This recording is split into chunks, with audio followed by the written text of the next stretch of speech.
Carterville Lions football. Here's Keenan Clark and the voice of the Lions, Dave McKenzie.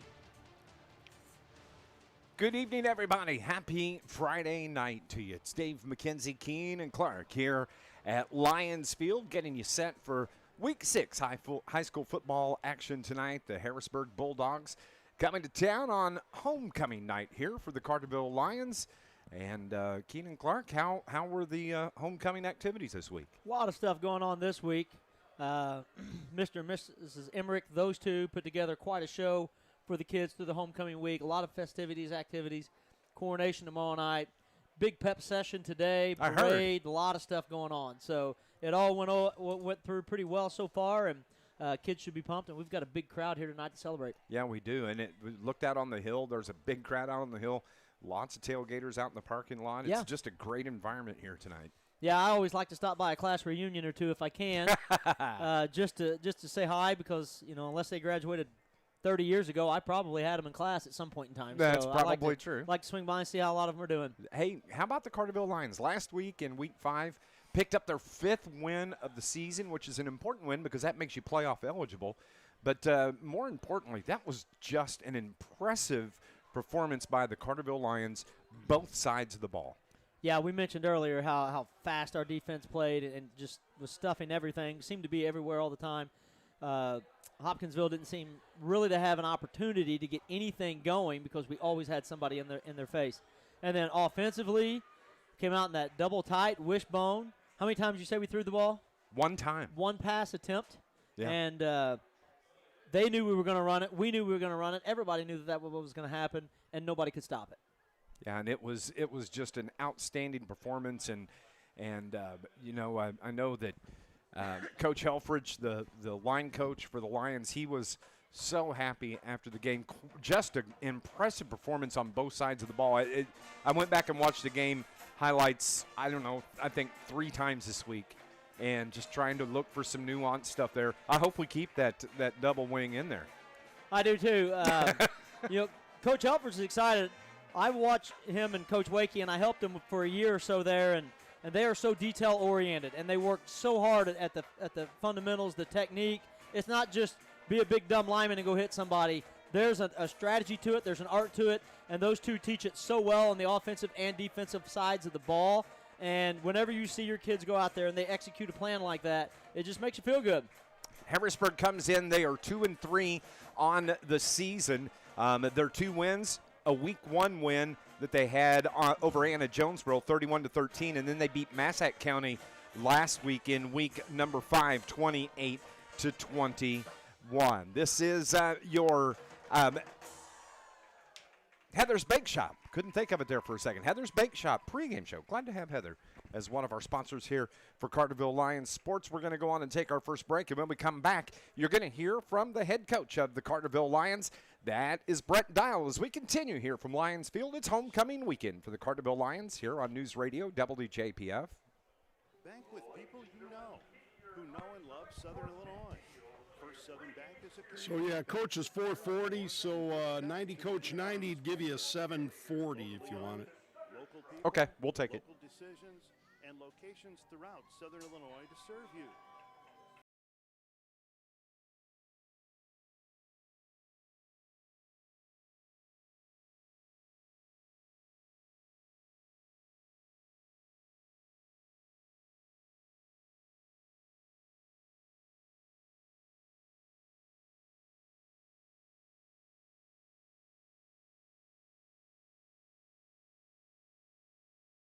Financing is available with interest rates as low as 0%. They don't do high-pressure sales. Just get you into the equipment you need at the best price. Family-owned since 1995. Ralph's Small Engine on Highway 51 just south of Elkville. Best of luck this season. As a parent, you want the best care for your family, and at Shawnee Health, we provide just that. I'm Dr. Kai Fansuri from Shawnee Health's Carterville location. Our team, including Dr. Matheen Nexad and nurse practitioners Amanda Reynolds and Teresa Johnson, offer comprehensive care for every member of your family, from newborns to grandparents. Whether it's checkups, managing conditions, or sports physicals, our Carterville team is here to keep your family healthy. Call to schedule an appointment or visit ShawneeHealth.com. Go Lions! Coach Brett Dial joins us on our pregame show. Coach, last week, as I was going back and watching film, and I think the most impressive stat from a week ago over Hopkinsville was the fact you only threw the ball one time in that game. Right. You know, we knew going in when we were watching them and kind of following them all season long and some of the teams they play and the style they play in that area of Kentucky that, you know, it's pretty much spread, throw, you know, zone run types of teams in that area. And we knew that we would be able to probably show them something that they haven't seen a whole lot of, you know, with a little bit of double tight, full house, backfield. And we've had some success against these bigger schools, Marion and now Hopkinsville. We just got under center and ran it right at them. It's not the style of football that they want to play, and I didn't think that they really had an answer for it. And whenever we're able to keep the ball for long periods of time and frustrate them a little bit, I think it causes those teams to force it a little bit on offense, and our defense was able to get some stops, a lot of 3-and-outs, and play some really good football. So when we're getting them turned over and we're hanging on to the ball for long periods of time, and a lot of those possessions ending with touchdowns, it definitely gives us a better chance to win the football game. And the fact it wasn't just one of your running backs, you were able to spread that ball around and gave different looks every time. Yeah, you know, we've trusted our running backs all season, but, you know, when we're running a one-back set, you know, Johnny's kind of the one-way player. You know, Jamie and Carter both start at linebacker, and Johnny's just on offense, so it just makes sense that he's going to get a bulk of those carries. And we get through Marion and Nashville, and I look at the sheet, and Johnny's 60 carries in 2 weeks into the season. That's just not a pace that anybody can keep. You can't have somebody on pace for 270 to 300 carries. It's just too many. So we've been able the last few weeks to get some of that load off his shoulders and make sure that he's got a little bit of leg and life left when we get into week 10. Also got to give credit. Your defensive backs, your safeties, did an outstanding job because Hopkinsville ran that quick screen. I mean, it was a two-step and throw, and the DBs were right there. One of the things that kind of helped us this week, by going into our double-tight full house set offensively, a lot of our receivers, you know, maybe not to their liking, were off the field. But those same receivers are our starting secondary. So all of a sudden, they kind of became, by and large, one-way players Friday night against a very good pass athletic team from Kentucky. And I think that being a little bit fresh and focused in on the defensive side of the ball helped us have a pretty complete game, probably our most complete game of the season so far. So with the win, it gives you your 5th win. You're playoff eligible. You can check that off the list, but you get right back into conference play tonight when you're taking on this Harrisburg Bulldogs. It's one game at a time now. I mean, you know, we're going to be in. Now it's all about, you know, positioning, and every win you can grab now is huge. I mean, it's all about seeding. It's all about having home field advantage, not maybe only in round 1, but hopefully potentially in round 2 and beyond. You know, it's important now to take care of business and put ourselves in a good position when it comes to that pairings night here in a few weeks. Harrisburg graduated quite a few players from last year. Yeah, they did. They always kind of scare me a little bit. I mean, it's a physical town with a lot of tradition. You know, we'll see. I think that we match up pretty well the rest of the way with all of our opponents. But like I said, it's one game at a time, and respect each opponent and what they're able to do and the history of those teams. And it doesn't take much for one of those teams to turn things around real quick. You know, a signature win for somebody that's struggling would be against us. So, I mean, we need to make sure that we don't give them the door and any room to walk in and upset us, especially on our homecoming. So we got to defend our field and play physical and fast. And, of course, it is homecoming tonight. It sure is. We'll just leave it at that. Right. No, it's all good. I mean, the kids have a good time with the week, and we've been under control, and we've had some good practices. So, you know, the distraction day is Friday. You know, when you have your pep rally in the morning, and then, you know, your parade, and there's just a lot going on. But there's enough time in there to kind of get yourself settled down a little bit, focused in, and ready for kickoff at 7 o'clock. Coach, good luck tonight. Thank you. In the world of construction, time is money. Introducing Clark Natural Stone's fleet of volumetric we're back. mixers. With their state-of-the-art mixers, they mix the exact amount of concrete I you just need started on our site, first of three saving you here. time and money. Stop paying for concrete you do not use. From foundations to driveways, sidewalks to patios, call Clark Natural Stone at 618-997-3889. Clark Natural Stone, shaping the future of construction, one pour at a time. SIU Credit Union knows what it means to be a part of a team. Whether you're on the field or in the stands, community is what it's all about. They're not just here for your financial needs, they're here to give back, because people helping people is at the heart of everything they do. You can join SIU-CU if you live or work in one of the lower 24 counties in southern Illinois. That's right, if you're a Lions fan, you can be a part of their team too. Learn more at SIUCU.org. SIU Credit Union, your financial home team. Membership required, insured by NCUA. Looking for a bakery that's anything but ordinary? Heather's Bake Shop in downtown Carterville is serving you're up back sweet after this. surprises every day. From fresh cinnamon rolls, cookies, scones, cream horns, and muffins, all made from scratch with love and other natural ingredients. And don't forget the coffee bar. Sip on hot or cold brews, espressos, or a latte while enjoying a grab-and-go breakfast or lunch, all made just the way you like. Stop by Heather's Bake Shop in downtown Carterville or catch them at local vendor events. Heather's Bake Shop, baked with love, served with a smile. Welcome back to Carterville High School. Dave McKenzie, Keenan Clark with you. Happy Friday to you. Happy first Friday of October. That's got to mean cooler weather's coming down the pipe sometime. It does not feel like it in this booth, though, does it? No. I mean, I'm not complaining. I like the hot weather anyway, but whew. It's just toasty up here. Now, next week it's going to be a little bit cooler, though, I do think.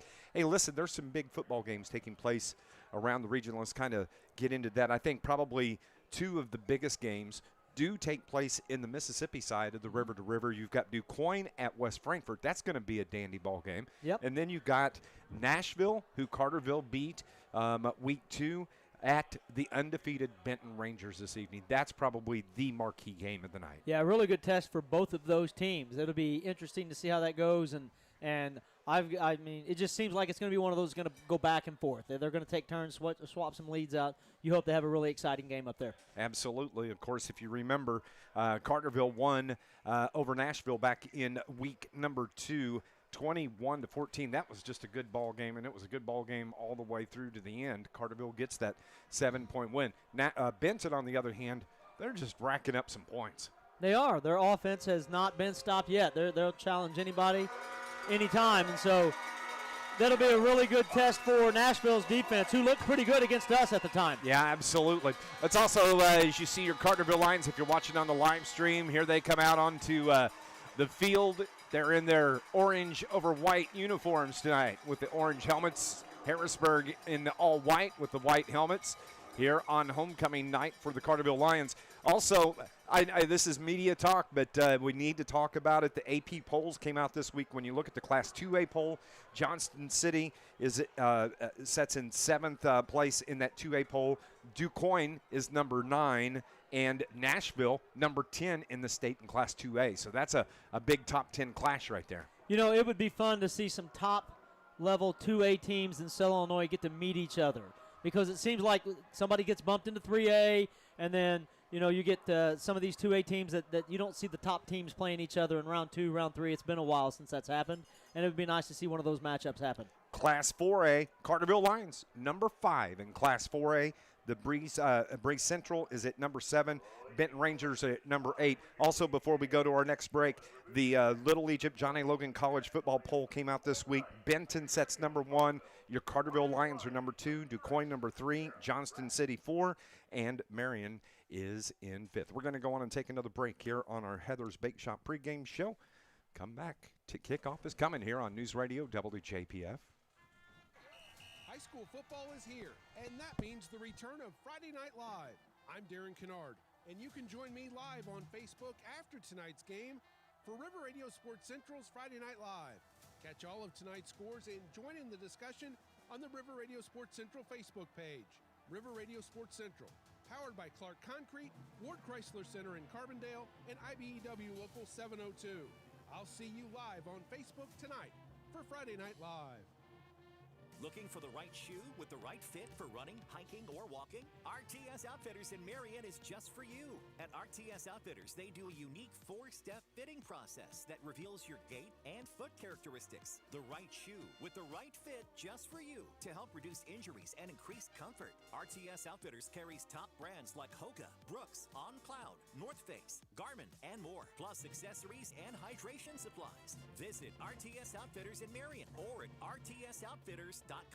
John A. Logan College is proud to support area high schools in the classroom and on the playing field. John A. Logan offers high school students the opportunity to earn college credit while in high school. Students can get a jump start on their college careers while saving money. After high school, students can easily transition to one of the college's career and technical education programs or a traditional baccalaureate transfer program. No matter your path, you'll know why everyone says, why would you go anywhere else? Good luck this season and visit jalc.edu.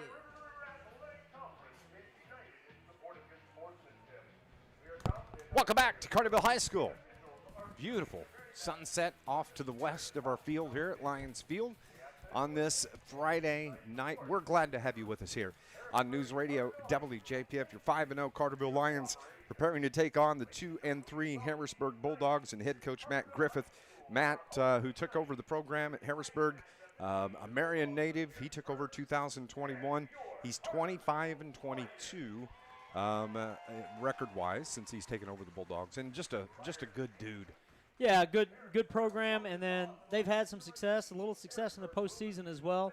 And this last half of the season coming up is a lot more familiar than that first half. And those first 5 games, we played 3 opponents that I don't ever remember playing in the past. Right. And so now we've switched it over, and our last 4 weeks are going to look pretty much recycling in the last few years towards the end of the season. And actually, when you look at the remaining schedule, coming up in Week 7, Massac is going to be here next week, and then you've got Murfreesboro and AJ to wrap up the regular season. The ball is going to be teed up at the 40-yard line. Carterville is going to kick to the Harrisburg Bulldogs, kicking it from right to left. And we're glad to have you here on News Radio WJPF. And if you're watching on our YouTube live stream, here we go. It's a line drive kick that is going to go right out of bounds. And the Harrisburg Bulldogs will have the first possession here this evening. I'm going to be honest, I like the orange tops. I do too. It's easy to see the numbers. They look pretty sharp out there in the field, and every once in a while Carterville will break out the orange, and I like a good orange uniform. Absolutely. White pants for the Lions. And then Harrisburg, as we said earlier, wearing the white over white, the purple numbers on the back. And the Bulldogs are going to have the ball to start things at the 35-yard line. We're glad to be bringing you football here from Carterville. Ian Crabb, the quarterback, the 5'10 junior from Harrisburg. 5'10", 160 pounds, brings his Bulldog offense to the line of scrimmage. Moving left to right here, first snap of the game. And Ian Crabb takes the snap, and he gives it on the end around and carrying it out for a gain of about 2 yards for the Bulldogs. That was Aiden Hankins on the carry. Yeah, good little inside run there. They did a nice job of finding a spot. They doubled down on our nose, and lead blocker goes through, kicks out the tackle, and got, 3 yards on it, and that's more than we're used to giving up. Yep.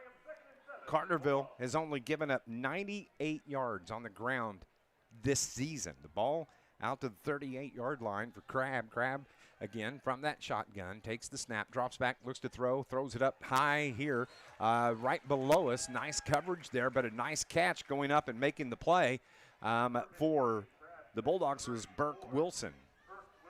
Yeah, we had Andrew Johnson was in charge of that flat and got out there in a hurry and ended up making the tackle. As soon as he caught the ball, there was no chance to catch and run. So a minimal gain on that play for the Bulldogs. Bringing up a third down and 5 for the Bulldogs. Ball sets here on the near hash. This Lions defense has been outstanding all season long. Third down. They have only allowed opponents to convert on 25% of the third down conversions. And as a matter of fact, the Bulldogs want to talk about it as we have a timeout here in this first quarter. This Lions broadcast is brought to you by IBEW Local 702, providing a better lifestyle for members and a better life for all. Also a reminder, coming up tonight, after all the high school football action is done, make sure you head to Facebook and check in on Darren Kennard. You know, last week he didn't get to do his post-game, his Friday night recap, Friday Night Live, because he had car problems coming back from I was Florida. going to say he had a long way to go, so it was going to be a late one anyway. It's probably going to be past my bedtime. But. Yeah. So, but he'll be back with us tonight, going through and recapping all the scores from around Southern Illinois. So that's you can find all the information if you go to riverradiosportscentral.com or download that River Radio Sports Central app. You'll find everything right there. Coming out of the timeout, here come the Harrisburg Bulldogs. And the last one into the huddle is Max Davidson for the Bulldogs. Davidson takes over at quarterback. He takes the place of being Krabs, so they'll kind of switch in and out. He's going to work from the shotgun. 2 receivers here to the near side, 1 to the far. Takes the snap, gives it to his tailback. Carterville's right there, and they're going to stop the Bulldogs from getting a first down. It's going to be a gain of 2, leaving a 4th down and 3 now for Harrisburg. I think there was a little confusion in the backfield for Harrisburg. I don't know if you saw it, but when Crabb turned, looked like there was no one there to hand it to. Then he had to take another step back and find the running back who had taken a false step. And so it took a little bit longer for that play to develop. Carson Davis was there to wreck any attempt that they had to make a gain on that play. Aiden Hankins drops back to do the punting for the Bulldogs. He's standing right at his own 30-yard line. Carterville sends their deep man back. That's Jack Dodson. Dodson tracks it, calls for the fair catch, makes the catch right at the 20-yard line. And that's where your Lions are going to take over here with 10:08 remaining here in this first quarter. This Lions broadcast also brought to you by Ralph's Small Engine. On Route 51, just south of Beltville, they have a full-service repair shop to keep your equipment running. Let's look at the offensive numbers for quarterback Andrew Johnson. Andy has thrown for 4 TDs. He's 46-74 on the season. For 504 yards. And then you got your running back, Johnny Miller, who has run for 781 yards on 120 carries. He's the workhorse for the Lions. He's in the backfield with Andy Johnson. Trip receivers to the left. It's the give to Miller off right tackle. Spins out for about 5 on that carry. We'll take that for Johnny Miller as he takes it out to the 25. I've been really interested to see how we were going to come out in this first possession. Are we going to go to the bone early, the wishbone early, the full house backfield, or we're going to show our spread and make sure we get a chance to rep that a little bit. Those guys on the receiving end haven't had a whole lot of opportunities to run the routes lately, so he may be able to try to get the ball under some air tonight. As Andy Johnson again trips left, but he gives it to Miller. Miller squeezes his way through the line, picks up the first down, kind of zigzagged his way through that defensive line of the Bulldogs, picks up the first down for the Lions. And what a big hole it was to get through there. Bryce Ryman comes across as the weak side guard and makes a heck of a trap block and opens up a massive hole there. Really good run by Johnny Miller. Takes it out to the 30-yard line, a gain of 5 officially. So Carterville's first down of the game. Under 10 to play here in the opening quarter, no score. Carterville's first possession. 2 receivers right, 1 to the left. Johnson's going to keep it himself. He's got a first down and more, trying to get to the outside across the 50 to about the 40-yard line before he's brought down from behind. Andy Johnson, who comes into the game rushing. He's got 50 carries for 278 yards. He's averaging 5.6 yards per carry. You know, they mentioned last week, if you're going to be successful, you have to block downfield. And we had 4 guys blocking downfield for Andy.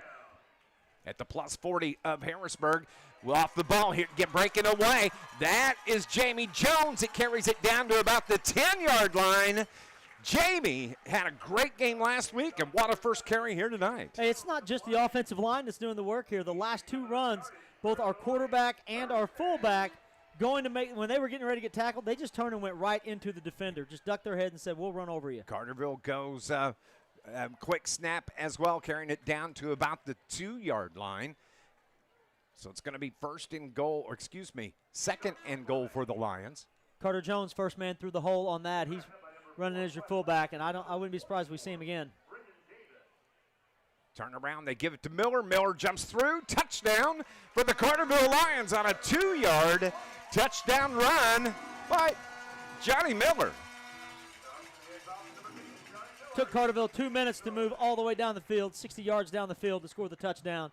Really good work by the offense and looked sharp.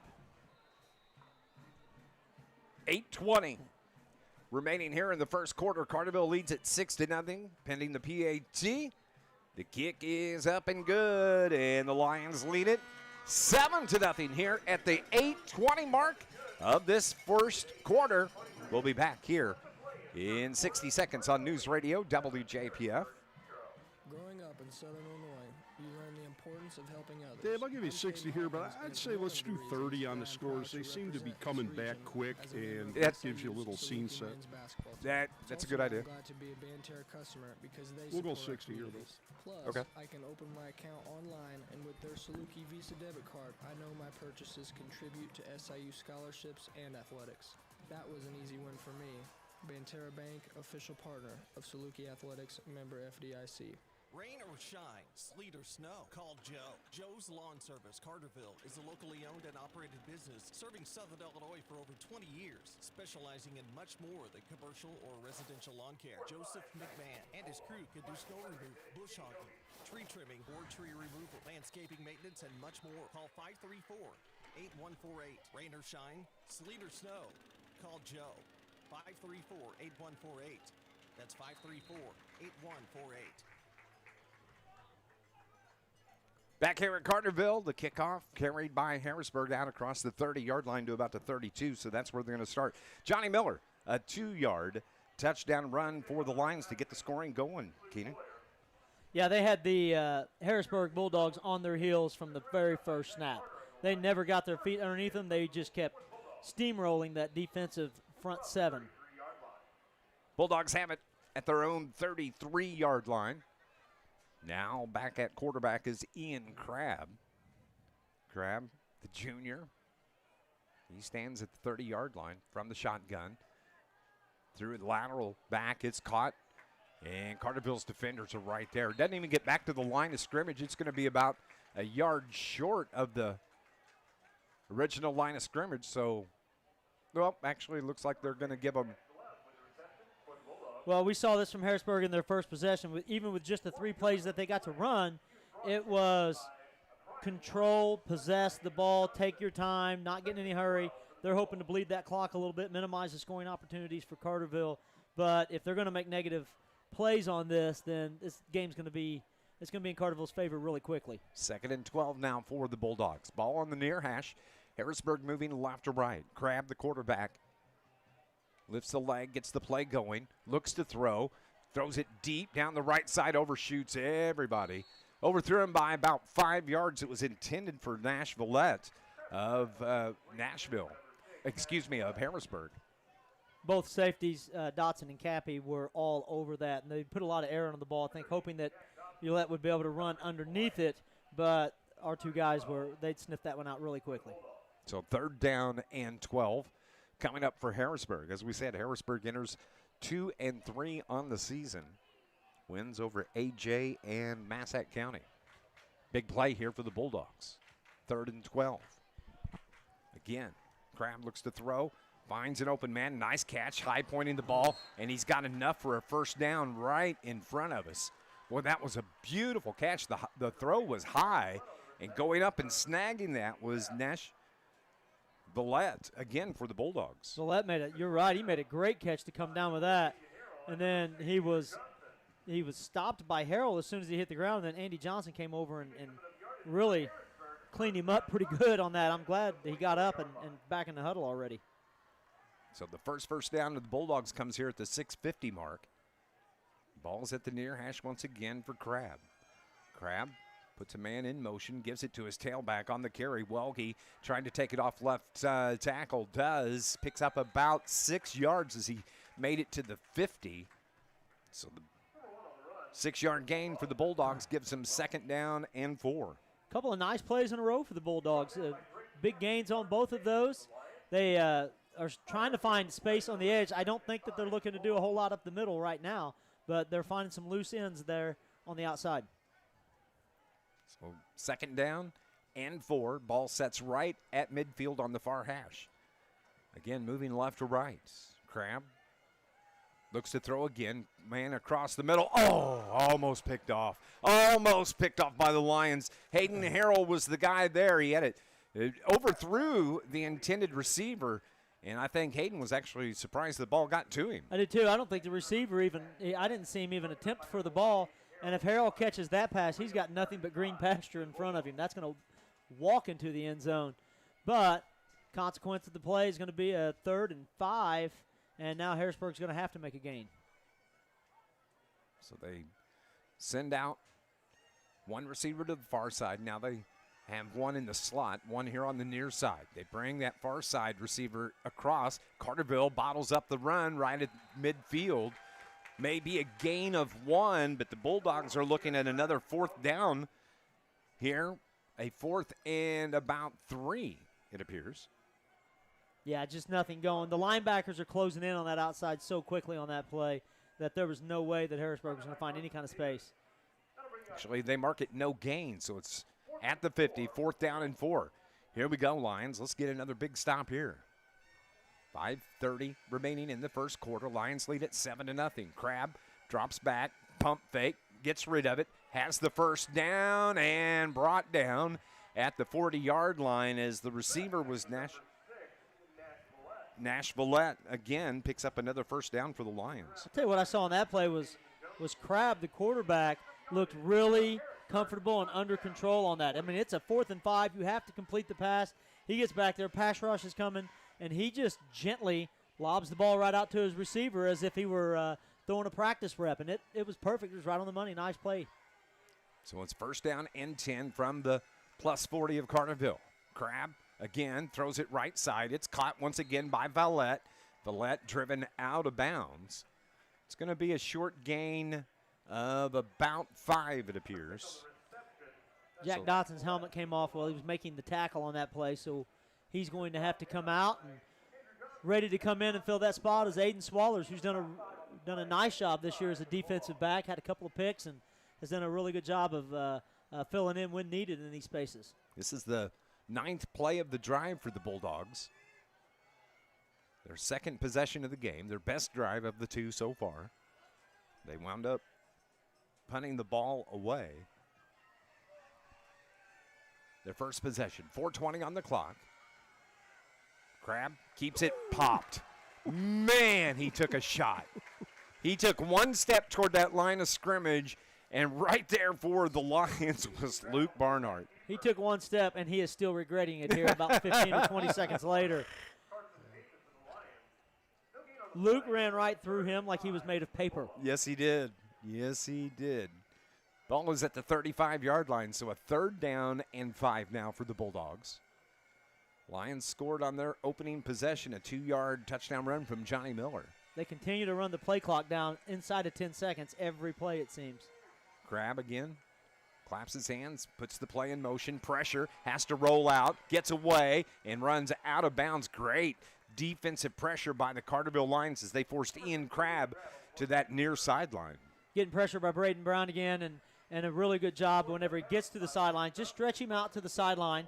It stops the clock. It ends the play. There's no gain on it, and you don't want to do something stupid like get a late hit or some sort of penalty, let your adrenaline get the best of you and continue this drive for them. You're one stop away from getting the ball back near midfield. 3rd down and 6, or excuse me, 4th down and 6 for the Bulldogs. Crabb rolls left, wants to throw, does throw, has his man. Carterville's got a chance to get him down.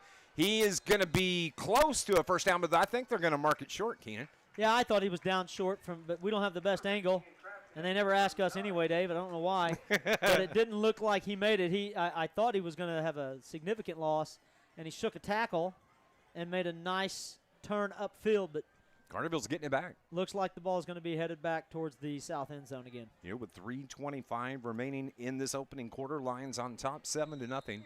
Ball is at the 31-yard line. Good job defense shutting down that 11-play drive of the Bulldogs. Keeps it 7-0. And the way they were moving the ball, it was going to take another 10 or 12 plays to get to the end zone, it seems. Don't give them a whole lot. Make them stay on the field, and eventually you get to stop them. They'll make a mistake. Got the triplet receivers here on the near side for the Lions. Andy Johnson gives it to his tailback. That's Johnny Miller. Found a little space. Falls forward for a couple there on that far side. Short gain for the running back from Carterville, Johnny Miller.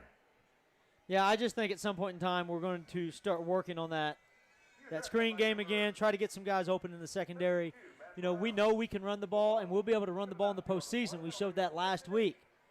But we have to find a way to win even when we can't run the ball. We're going to find a second dimension in this offense, and we've got some pieces to do it. 2nd and 8 for Carterville. Johnson again to Miller. Spins his way and then bottled up after he picks up about 3 yards. They're going to give him 4 on that carry.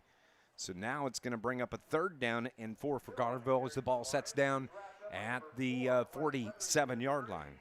Well, we're bringing in Jamie Jones and Carter Jones right now, and we've got Carson Davis coming in, a tight end. So we're about to see a full backfield. He's gonna put it right at him to try to get these last 4 yards. Everybody in tight. And on the carry, Jamie Jones. 1st down yardage and more across midfield to the 45, cuts it back up, never really goes out of bounds as he picks up the 1st down, and Jamie Jones with a big-time carry for Carterville. He got a lot of help. He did a great job of turning the corner, broke 1 tackle because he's such a strong runner. And again, our runners are not afraid to square up a defensive back. Silas Lee out there blocking deep in the backfield. At the 42-yard line of Harrisburg, banging their way all the way down inside the 30. Carter Jones carries it down to about the 27-yard line. You know, we see him a lot near the end zone with the carries and when we get in the red zone, but he can run in that open field too if you give Carter Jones the ball. So Carterville's going with tempo again. The give to Miller. He's got an opening on the outside. Oh, he lost his footing and went down, and there was nothing but green grass in front of him. And it was one of those turf monsters that got Johnny down on the turf that time. I don't know who you attribute that tackle to. Gravity, I guess. So it's 2nd down and 5 as they have it at the 20-yard line. Quick pitch to Jamie Jones. Jones trying to get the corner. He's chopped down at about the 24-yard line. You know, this is probably what Harrisburg spent a lot of their time working on this week. They saw that this was the only thing that we ran, practically the only thing we ran last week. I'm sure they dedicated a lot of practice time to trying to shut this down. Absolutely. So it's going to be 3rd down and 6 for the Lions. Johnson under center, turns around, gives it to his fullback, plows his way forward for a 1st down on the carry by Carter Jones. It's going to be a couple of yards short, so Carterville facing a 4th and 2 here on their 2nd possession of this ball game. Oh, the old trap play. You just take your strong side guard. He's going to pull out, kick out the end. Everybody else blocks down, and there's always going to be a hole. That's the oldest play in the book. Johnson. They got the defender to come across, no call. So the play clock down to 14. Andy Johnson found a little seam right off guard, moves the chains, and picks up the 1st down. That may be the last play of the quarter. A lot of Johnnies, Johnsons, and Jones out there. Yeah, there is. It's 1st and 10. Carterville's going to try to get another playoff, and it's going to be stopped. I think there's some motion there on the line. It's going to be against the Carterville Lions. With 4 seconds remaining here in this 1st quarter. Oh, they do call it against Harrisburg. My bad. So it's going to put the ball down at the 7-yard line, and that ends the 1st quarter. Lions have it. 1st and goal from the 7 at the end of the 1st quarter. We'll be back here in 60 seconds on News Radio WJPF. Don't let the name fool you. The International Brotherhood of Electrical Workers, Local 702, represents more than just electricians. The IBEW is made up of Southern Illinois linemen, tree trimmers, telephone workers, utility workers, city employees, factory workers, construction workers, and many more. So when you support the IBEW, you're really supporting Southern Illinois. Help make Southern Illinois a brighter place. Put your trust in the International Brotherhood of Electrical Workers, Local 702, providing a better lifestyle for members and a better life for all. The Bank of Heron has been serving Southern Illinois since 1937, offering everything from checking and savings accounts to loans and a full-service trust department. With convenient locations and a dedicated professional staff, our outreach and involvement in the communities we serve plays an integral role in how we do business, proving it's not just a bank, it's a relationship. The Bank of Heron. Find out more at bankofheron.com. Member FDIC, Equal Housing Lender. Mayor Brad Robinson and the city of Carterville want to remind you of the city's fall cleanup days coming up October 9th through the 12th. Roll-off dumpsters are going to be staged on the east side of Cannon Park, just past the skate park. The event for Carterville residents in the area is going to be monitored. For more information on approved and restricted items for disposal, go to visitcarterville.com. The city of Carterville says, let's go Lions, and we need to say happy birthday to Mayor Brad Robinson today. So we start play here in the second quarter. Carterville has it. It is first. I think they blew the play dead before it started. First and goal from the 5-yard line.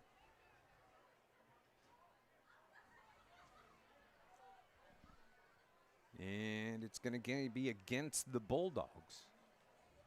So it's going to bump it up a couple of yards. Lions have it at the 3-yard line. I didn't see what the call was. It's a Johnson under center. Gives it to Miller, who's tackled for a loss. 2 of the Harrisburg Bulldogs right there on Johnny Miller. Yeah, you don't see that very often, him getting not only tackle in the backfield, he typically doesn't get met in the backfield.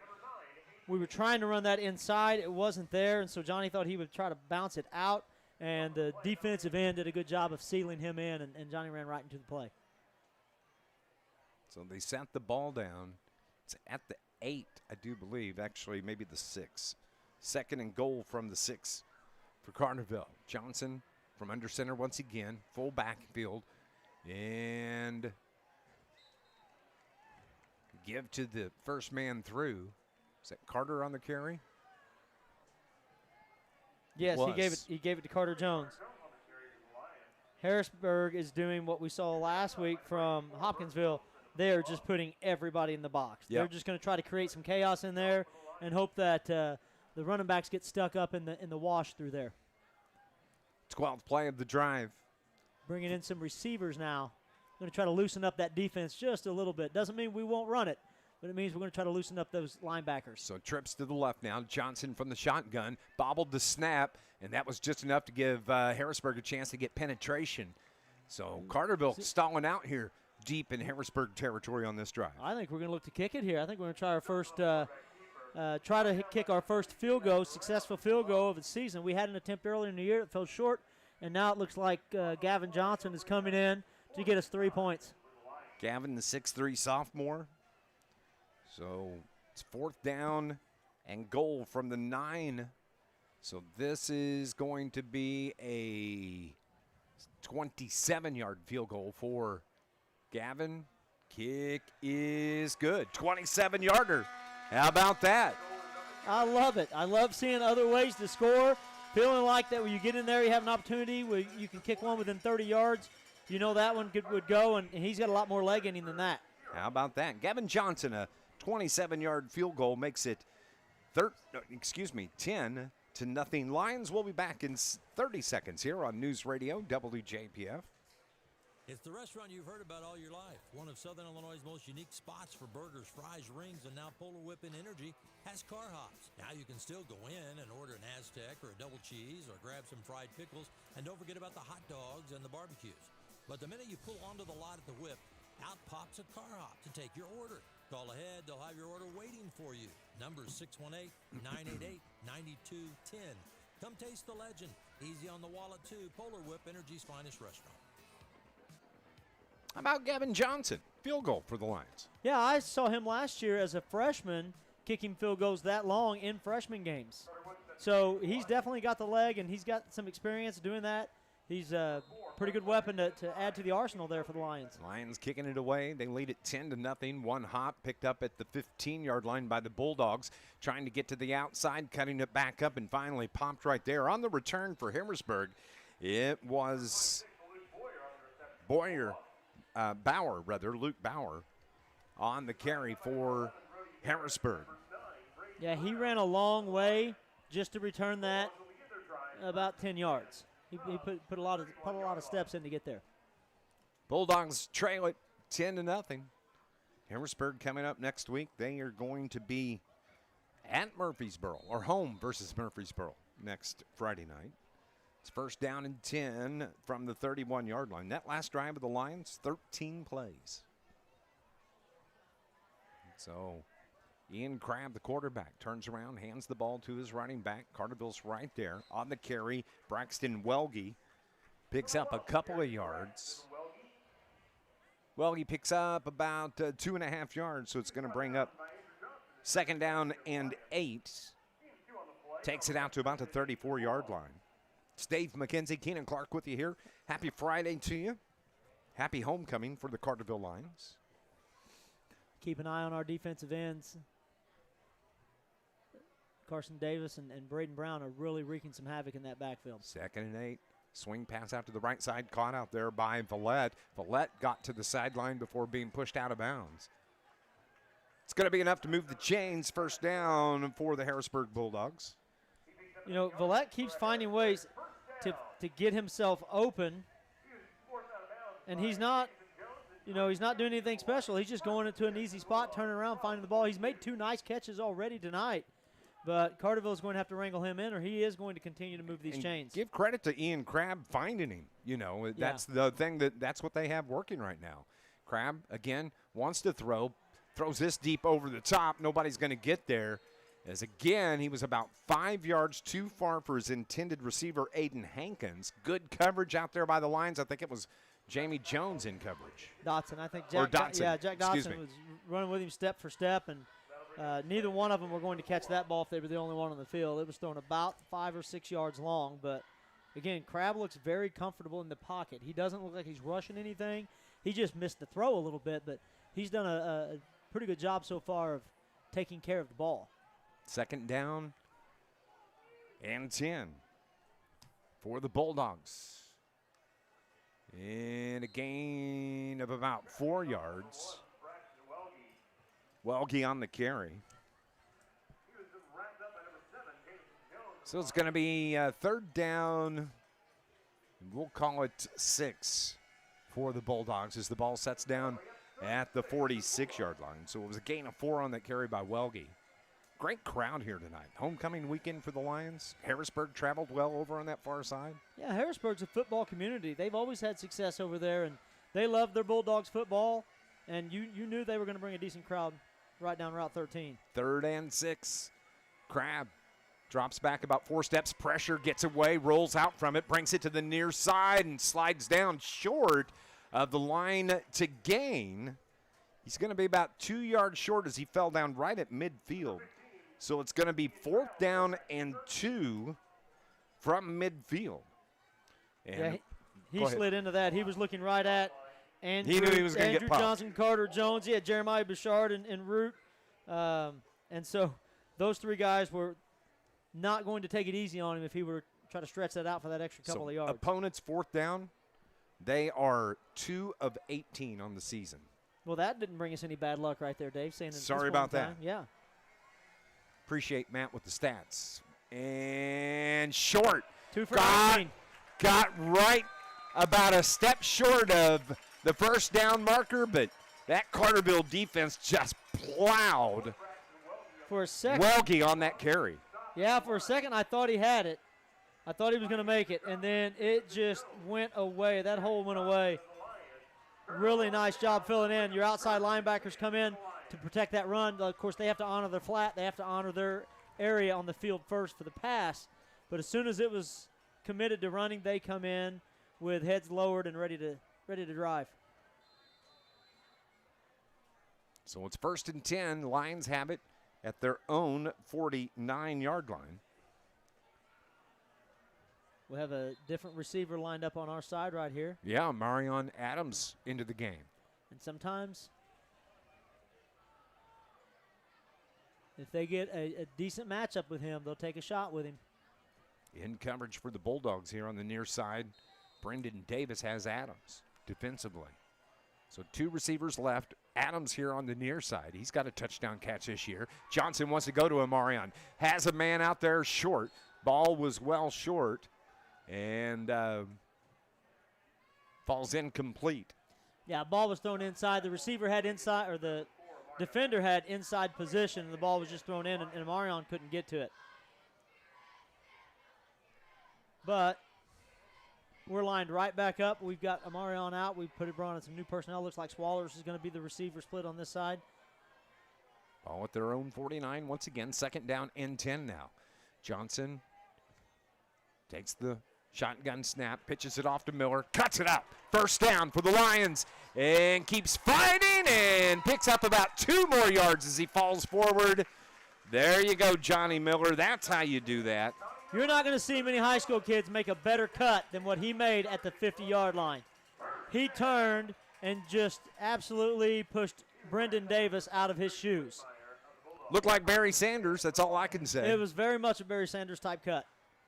So the ball is on the near hash. Carterville goes hurry up with tempo here. Ball from the 36 of Harrisburg.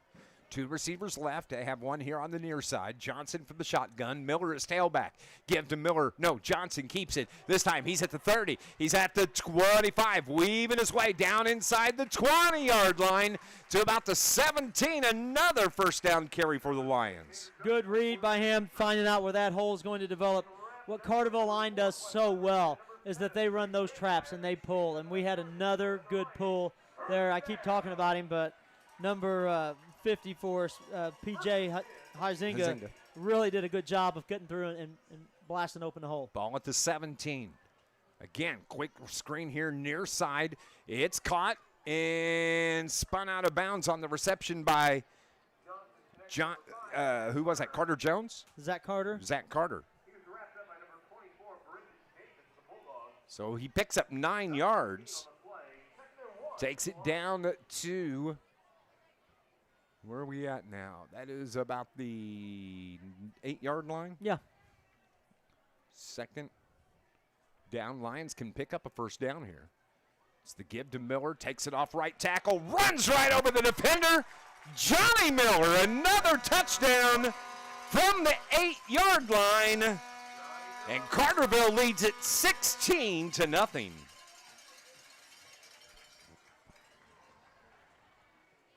That's another good drive for the Carterville Lions and finishes it up. Once again, we've seen Andy Johnson do it. We've seen Jamie Jones do it. And right here, of course, Carter Jones never avoids any contact, but Johnny Miller just lowers his shoulder pads and follows them into the end zone. Doesn't matter where the defender's at. For the extra point, again, Gavin Johnson. Carterville moved. That's probably going to back him up. Did they move? They jump off sides. We haven't had one of those Well, yet. that's true. They jumped off sides. There we go. Should have known. Should have known. So we'll scoot it out. Looks like Brett's going to still keep his field goal unit out there. Nope, here they come. We're going to go for 2. So the ball is at the 1.5-yard line.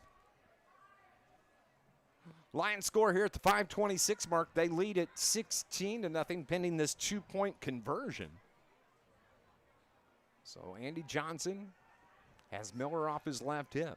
Everybody in tight for the Lions. Johnson's going to keep it himself. Finds the opening, dives, and makes the 2-point conversion. And with that, Carterville leads it 18-0 over Harrisburg here with 5:25 remaining. We'll be back in 30 seconds on News Radio WJPF. Central Hospital for Animals in Carbondale, Marion, Heron, and Harrisburg has been taking care of your furry family members for over 40 years. Now offering the VI Pet Plan by Snout. Get monthly pet care plans for dogs and cats with an annual value of just over $200 a month. They also offer puppy and kitten packages to take the worry out of their first year. Need flea and tick prevention? They offer 12-month injectables for dogs, as well as Brevecto Quantum, only available at Central Hospital for Animals.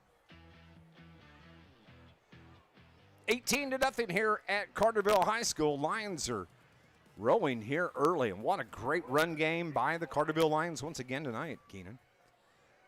We have seen some really good runs. The line's been good, but our running backs have been outstanding. We're going to get a penalty here. Yeah. Carterville jumped on the kickoff. So 18-0 is our score. Lions scored at the 8:20 mark of the first, a two-yard touchdown run from Johnny Miller. And he picked up his second touchdown here. An 8-yard touchdown run. And don't forget about that field goal from Gavin Johnson. That's why we're at 18-0. I think what we saw was Reggie over on the other side, Reggie Wilson, who just gets a little anxious trying to get down the field. And when he takes off to the line, he's a little faster than some of the other guys, and he's getting himself off sides. He slowed down that time. All right. There's a line drive kick. Hits at about the 27-yard line. It's picked up and carried out across the 40 to near the 45-yard line. So pretty good field position here for Harrisburg. Reginald Wilson comes back on that and decides to make the tackle on the next play. So he can atone for that. That happens. Harrisburg's fourth possession of the night. It is 1st and 10, and they have the ball at their own 44-yard line to start this drive. You know, we talked the Johnny Miller's Barry Sanders-like cut, but how about the Walter Payton-type dive into the end zone by Andy Johnson on the last one? Absolutely. Showing our age when we throw out players like that. I miss those guys. So, Ian Crabb, the quarterback for the Bulldogs. One receiver here on the near side. Ball's on the turf, and Crabb has to fall on it. Carterville just didn't have a guy there yet. Crabb covers it up. Yeah, a little confusion on the exchange. The ball falls to the turf and just sits there, and Crabb just belly flops on it. Loss of 2 on that play by the Bulldogs. So it's 2nd down and 12 now. Here come the Bulldogs out of the huddle. Near side receiver is Gage Thomas, the senior, 6'5". Checks his wristband. He's the only receiver here spread out. They put a man in motion. That's Millette. And a quick screen pass out to the far side. Caught by Aiden Hankins. Yeah, again, it's that little spot out there in the flat. They're working that. Our outside linebackers are really tuned in to stopping this run, and sometimes they drift away from it a little bit. He was just sitting as a slot back, took one step in like he was going to block, and just turned around in the open space. But really, when he did catch it, there was nothing there. We closed in on him very quickly to get that play. Jamie Jones was there immediately, so was Drake Cappy. He got it to the original line of scrimmage, the 44. Crabb pump fakes, rolls right, throws, releases, picked off. Carterville right there to pick that pass off for the Carterville Lions. And on the interception, we've talked about him a lot, Jack Dodson. Hey, every kid, my own kids still do this. Every kid goes to the backyard and they throw and they try to get the two-toe tap right before they fall out of bounds. And Jack got to actually execute it in the game there on an interception. He was right on that sideline, reaches out for the ball, pulls it in, drops both feet, even though he only needed one. Interception, Carterville ball. How about that? The first turnover of the game on Harrisburg. The Carterville Lions are starting to get a little bit more pressure on the quarterback now. He's been flushed out a couple of times, and though he is pretty calm in the pocket, it's hard to stay calm when you've got some of the guys that we have barreling down on you, and they put a lot of pressure on him on that play in particular. And what we've seen all season is the fact that the offensive line of Carterville just wears down that defensive line. For sure. So from the far hash, Carterville has the ball after the turnover. It's 1st and 10 to give to Miller. Spins away, gets out across the 40 to about the 42-yard line. Picks up 7 on that carry. Johnny Miller leaves Lions with a 2nd down and 3. Clock's running, and there's plenty of time. We have timeouts, and we can work quickly. But this might be a good opportunity. This might be a good opportunity for a passing down for Carterville. You've got a 2nd and short. Even if you do stop the clock, it only helps us because we want to have time to score. Let's see what we dial up here.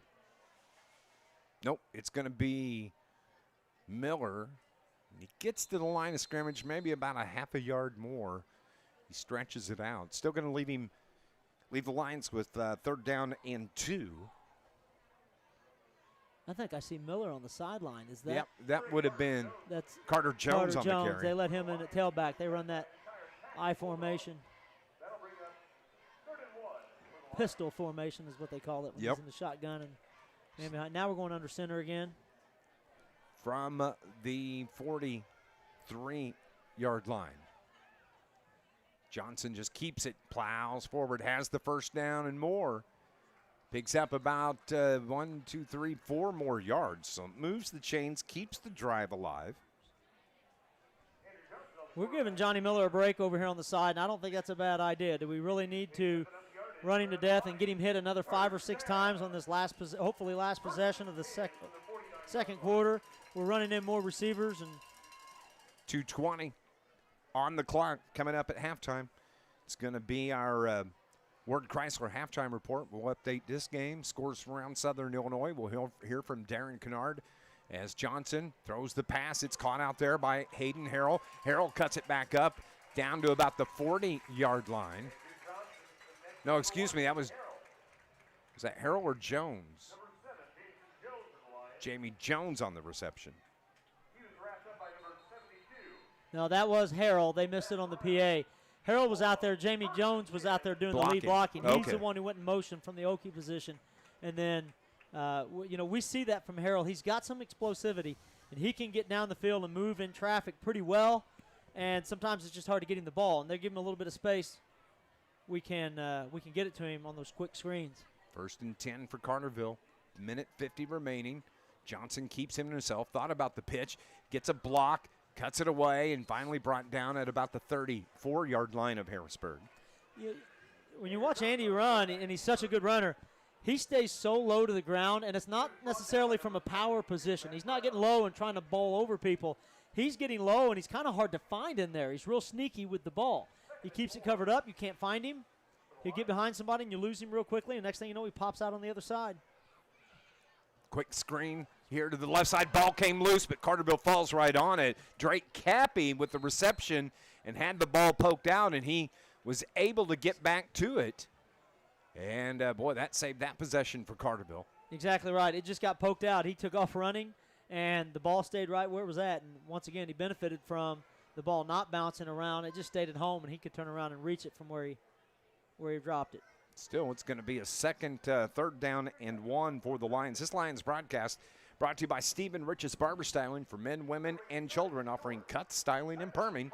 Walk-ins are welcome on South Division Street in Carterville. Lions broadcast also brought to you by Malone's Early Learning Center in Carterville, where they offer programs for infants to school-age children, as well as pre-K and Head Start. It's the best care anywhere. It's Malone's Early Learning Center. Coming up, you're going to get the River Radio Sports Central halftime report from Darren Kennard.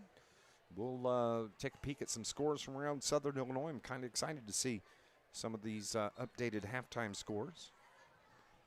So 3rd down, and go ahead. I was going to say it's still a tight one in Nashville-Benton game right now. So it's 3rd down and 1. Lions have the ball at the Harrisburg 32-yard line. So they send 2 receivers to the far side. Aiden Swaller's the receiver here on the near side. Miller's the tailback, but Johnson keeps it. 1st down. Falls out to about the 25-yard line. Tick, tick, tick. That clock just keeps ticking along with 65 seconds remaining. The defensive end for Harrisburg just got way too deep into the backfield. He just goes in blind, and then Andy comes right underneath him. Oh, no. And Johnson got popped. Looks like the whole thing just fell apart. I was afraid there was a fumble. There was a fumble. Yeah. Yep. Recovered by Brody Nyberg, it looks like. I didn't see exactly what happened. I was looking down and... Yeah, it looked a little confusing. I'm not sure exactly where the confusion came in, but they kind of ran into each other. Johnny took off without the ball, and it looked like Andy took off without the ball as well. Somebody's got to have it. Someone's supposed to have the ball. Nobody did. from their own 30-yard line with 53 seconds remaining. Here come the Bulldogs. 2 receivers right, 1 to the near side for Ian Crabb. Crabb puts the man in motion. Actually, that's not Crabb, that is Smothers. Smothers comes to the near side, and he's popped right there by the Carterville defender, Hayden Harrell. No, it was Ian Crabb. My apologies. So 2nd down and 4 now. We're getting a timeout on the field.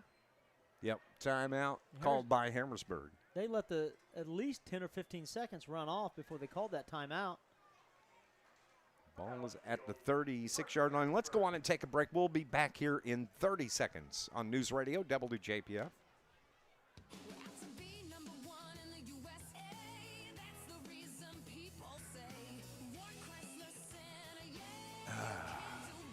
Hey, everybody online. Happy Friday to you.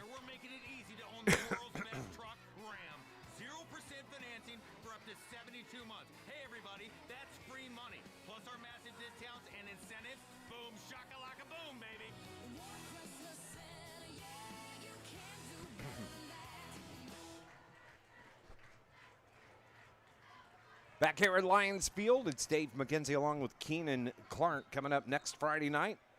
Final home game of the season for the Lions, regular season. It'll be senior night for Carterville as the Lions are going to be welcoming into town Massac County next Friday night.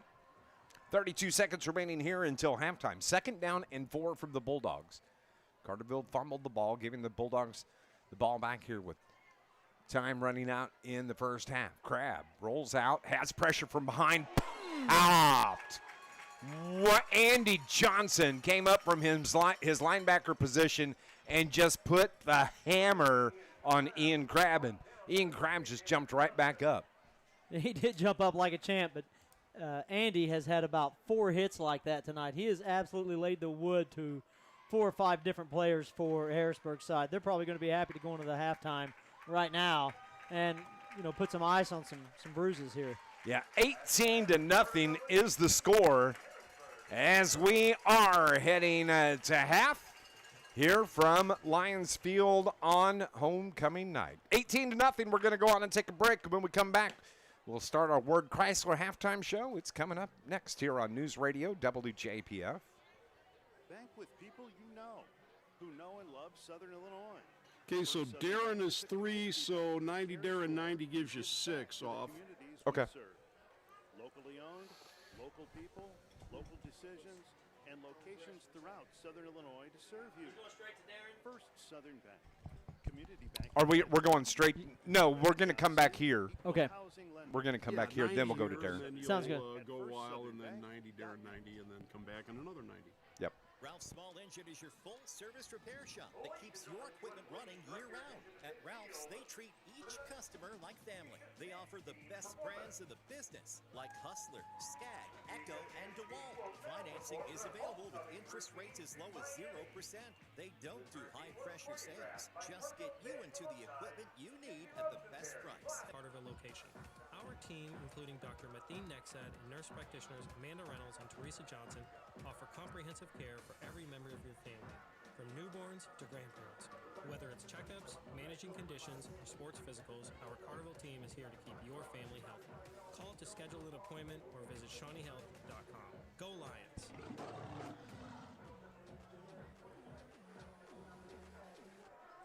Welcome back to Lions Field. Dave McKenzie, Keenan Clark with you, where we are at the half, 18-0 as our score. As we look at that first half of football, Carterville was able to pretty much dominate that first half. They did. There's not a ton of points on the board to show for it, but they maintained time of possession. Defense looked good, and offensively, I felt like we moved the ball really, really well. Harrisburg got the ball to start the ball game, 3 and out. They punted away. Carterville goes 6 plays, a 2-yard touchdown run from Johnny Miller. The extra point good at the 8:21 mark. Lions lead at 7-0. 7-0 at the end of the first quarter. Then Carterville had the football. They went on a 13-play drive, capped off by a 27-yard field goal from Gavin Johnson. Yeah, I was glad to see the field goal unit come out there and show just another way to score, and he kicked it. Had had some room left on that one, so good to see that at this time of the year. 10-0 was the score after that field goal. Harrisburg turns the ball over on downs. Carterville stopped them 4th and 2. And then the Lions get it back 5 plays later. An 8-yard touchdown run from Johnny Miller at the 5:26 mark. 2-point conversion from Andy Johnson was good. 18-0 is where we stand. Carterville got the ball back. Carterville intercepted the pass from Harrisburg's Ian Crabb. Dodson picks up the interception, but Carterville in the next drive, on the 7th play of the drive, fumbles it, gives it back to Harrisburg, and that closed out the quarter. Yeah, you talk about the strategy on Harrisburg, probably a good approach as we talked to some of the coaches before the game. Like Carterville only had 4 possessions. Yeah. And we scored on 3 of them. Yep. You know, we had the fumble late as we were driving the ball down the field, but you score on 3 or 4 possessions, you're going to be successful. You're going to win some ball games. 18-0 is our score. We're going to go on and take another break here on our Ward Chrysler halftime report. When we come back, you're going to hear from Darren Kennard. It's the River Radio Sports Central halftime report, and that's coming up next here on News Radio WJPF. Are you looking to enhance the beauty? We're going to be off headset. Look no further than Clark Natural Stone, your go-to destination for rock, decorative stone, mulch, and even topsoil. With a wide range of high-quality natural stone products, Clark Natural Stone has something to fit your taste and style. Clark Natural Stone understands your unique wants and needs when it comes to turning your home into the talk of the town. So if you're looking to make the outside of your home as beautiful as your inside, go 5 miles east of Marion and talk to the folks at Clark Natural Stone. Clark Natural Stone, premier landscaping service of Southern Illinois. SIU Credit Union knows what it means to be a part of a team. Whether you're on the field or in the stands, community is what it's all about. They're not just here for your financial needs, they're here to give back, because people helping people is at the heart of everything they do. You can join SIU-CU if you live or work in one of the lower 24 counties in Southern Illinois. That's right, if you're a Lions fan, you can be a part of their team too. Learn more at SIUCU.org. SIU Credit Union, your financial home team. Membership required, insured by NCUA. Looking for a bakery that's anything but ordinary? Heather's Bake Shop in downtown Carterville is serving up sweet surprises every day. From fresh cinnamon rolls, cookies, scones, cream horns, and muffins, all made from scratch with love and other natural ingredients. And don't forget the coffee bar. Sip on hot or cold brews, espressos, or a latte while enjoying a grab-and-go breakfast or lunch, all made just the way you like. Stop by Heather's Bake Shop in downtown Carterville or catch them at local vendor events. Heather's Bake Shop, baked with love, served with a smile. With your River Radio Sports Central halftime report, I'm Darren Kennard. The first postseason of the fall got underway earlier this week with girls and boys golf regionals. 4-time defending 1A girls state champion Mount Carmel won its own regional by 56 strokes. Massac County and Benton, as well as 10 individuals not on any of those 3 teams, all advanced to Monday's Monticello sectional played at the University of Illinois. Lady Aces senior Ava Brummagem was the medalist with a 69. Nashville won the Heron Girls 1A regional title by 19 strokes over Trico and Steelville, who also will advance along with the 10 additional individuals to Monday's Jacksonville sectional. Pioneers junior Whitney Lovell edged Gwinnett senior Bryn Stigman by a shot for medalist honors. In 2A, Marion missed advancing as a team by a single shot. 3 Lady Wildcats will advance: Natalie Lawler, Sophia Jr., and Paisley Freeborn, along with Carbondale freshman Georgia Toms. The girls' 2A sectional will be in Pekin. On the boys' side, in 1A, Massac County, Anna Jonesboro, and Chester all advanced from the ZRC regional, where AJ's Aiden McFadden was the medalist. T-Town, Mount Carmel, and Hamilton County all advanced from the Hamilton County regional, while Redbud, Nashville, and Jabot all move on as teams from the Jabot 1A regional. Those teams, along with the 10 individual qualifiers from each, all move on to Monday's Effingham sectional. In 2A, Mount Vernon won the Carbondale regional, with Benton and Carterville, as well as 10 individuals also advancing to Monday's Highland sectional. For all the regional results, check out the scoreboards from Tuesday and Wednesday on riverradiosportscentral.com. In boys soccer, Carbondale clinched the South 7 Conference title outright with a 7-0 win over Mount Vernon last night. Murfreesboro clinched a share over Harrisburg. Massac County can still grab a share as well with a win over A.J. Cobden next Thursday. Monday in Metropolis, the Red Devils and Patriots played to a 1-1 tie for the second time this season. Congratulations to Benton's Riley Spencer, our latest orthopedic center of Southern Illinois in Mount Vernon, primetime performer. The new poll is up now to choose our next winner. We have 14 nominees for you this week. You can read about them and vote in the poll at riverradiosportscentral.com. The poll will be up until midnight Sunday night. Be sure to like and follow River Radio Sports Central on Facebook and Twitter/X. Join us live on Facebook after the games tonight for Friday Night Live. We'll have all your scores and discuss tonight's Week 6 action. That'll be on the River Radio Sports Central Facebook page. We look forward to seeing you there. Looking for the right shoe with the right fit for running, hiking, or walking? RTS Outfitters in Marion is just for you. At RTS Outfitters, they do a unique 4-step fitting process that reveals your gait and foot characteristics. The right step fitting process that reveals your gait and foot characteristics. The right shoe with the right fit just for you. It ain't over. Benton's got a lot of potential. No. They can score. Outfitters carries top brands like Hoka, Brooks, On Cloud, West Frankfort beating DuQuoin, too. And more. Plus accessories and hydration supplies. Visit RTS Outfitters in Marion. Hey, everybody online. Happy Friday to you. John A. Logan College is proud to support area high schools in the classroom and on the playing field. John A. Logan offers high school students the opportunity to earn college credit while in high school. Students can get a jump start on their college careers while saving money. After high school, students can easily transition to one of the college's career and technical education programs or a traditional baccalaureate transfer program. No matter your path, you'll know why everyone says, why would you go anywhere else? Good luck this season and visit JALC.edu.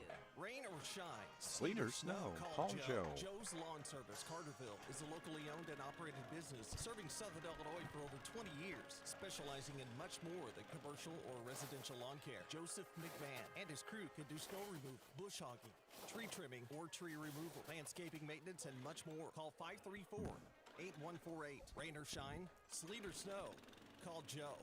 534-8148. That's 534-8148. Back at Carterville High School, it's Dave McKenzie along with Keenan Clark. 18-0 is our score here. Carterville has the lead over the Harrisburg Bulldogs. Wanted to take some time and run through some scores from around Southern Illinois. At the half, Pinckneyville shutting out Anna Jonesboro 20-0.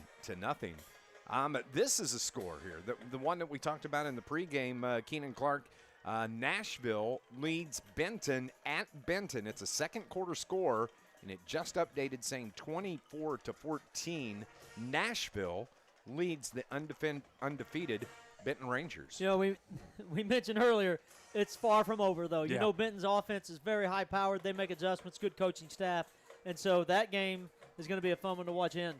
Another game that we're going to be watching very closely on the Mississippi side. Of course, the Lions are on the Ohio side now.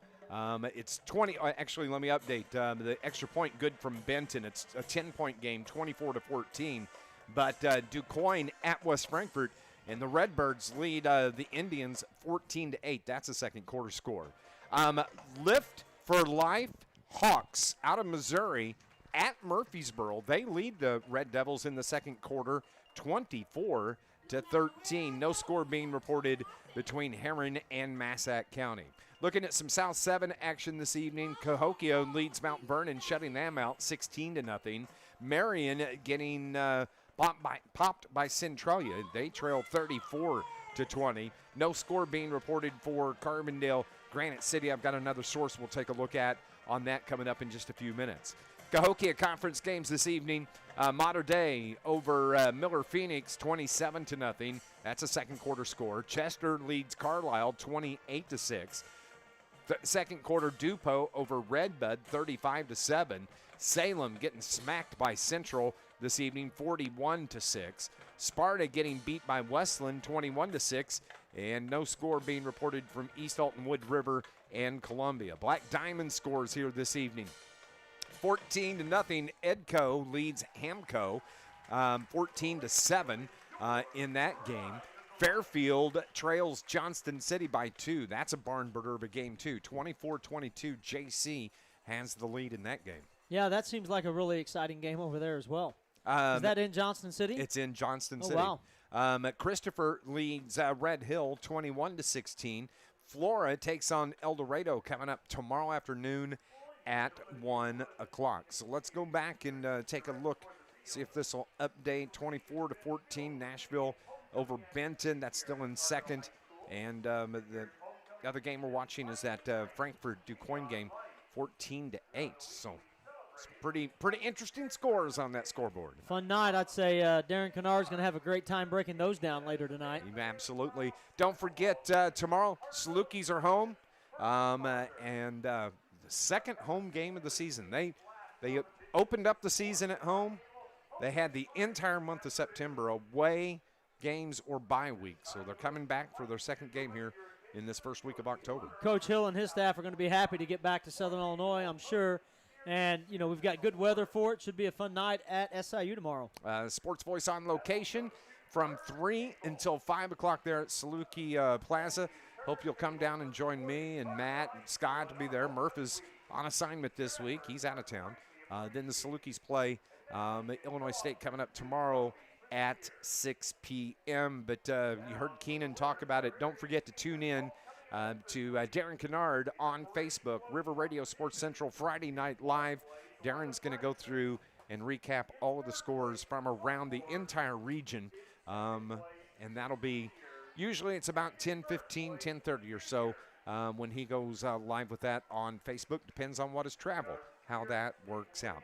18-0 is our score here this evening. And we're going to go on and take another break here on our Ward Chrysler halftime report. It's homecoming weekend here at Carterville, and the Lions are up 18-0 over Harrisburg on News Radio WJPF.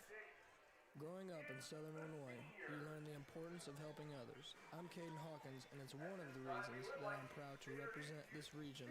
If we can go 90 here, that would be awesome. Men's basketball team. It's also why I'm glad to be a Venture customer because they support our communities. Plus, I can open my account online. I wonder if they've extended halftime by 5 minutes or so because of the homecoming announcements. Scholarships and athletics. That was an easy win for me. Banterra Bank, official partner of Saluki Athletics, member FDIC. Don't let the name fool you. The International Brotherhood of Electrical Workers, Local 702, represents more than just electricians. The IBEW is made up of Southern Illinois linemen, tree trimmers, telephone workers, utility workers, city employees, factory workers, construction workers, and many more. So when you support the IBEW, you're really supporting Southern Illinois. Help make Southern Illinois a brighter place. Put your trust in the International Brotherhood of Electrical Workers, Local 702, providing a better lifestyle for members and a better life for all. It's the restaurant you've heard about all your life. One of Southern Illinois' most unique spots for burgers. Oh, hey, I'm going to jump an ID before the bump. I forgot to do that. Now you can still go in and Hi. get an Aztec or a double cheese or grab some fried pickles. And don't forget about the hot dogs and the barbecues. But the minute you pull onto the lot at the Whip, out pops a car hop to take your order. Call ahead. They'll have your order waiting for you. Number 618-988-9210. Come taste the legend. Easy on the wallet, too. Polar Whip, Energy's finest restaurant.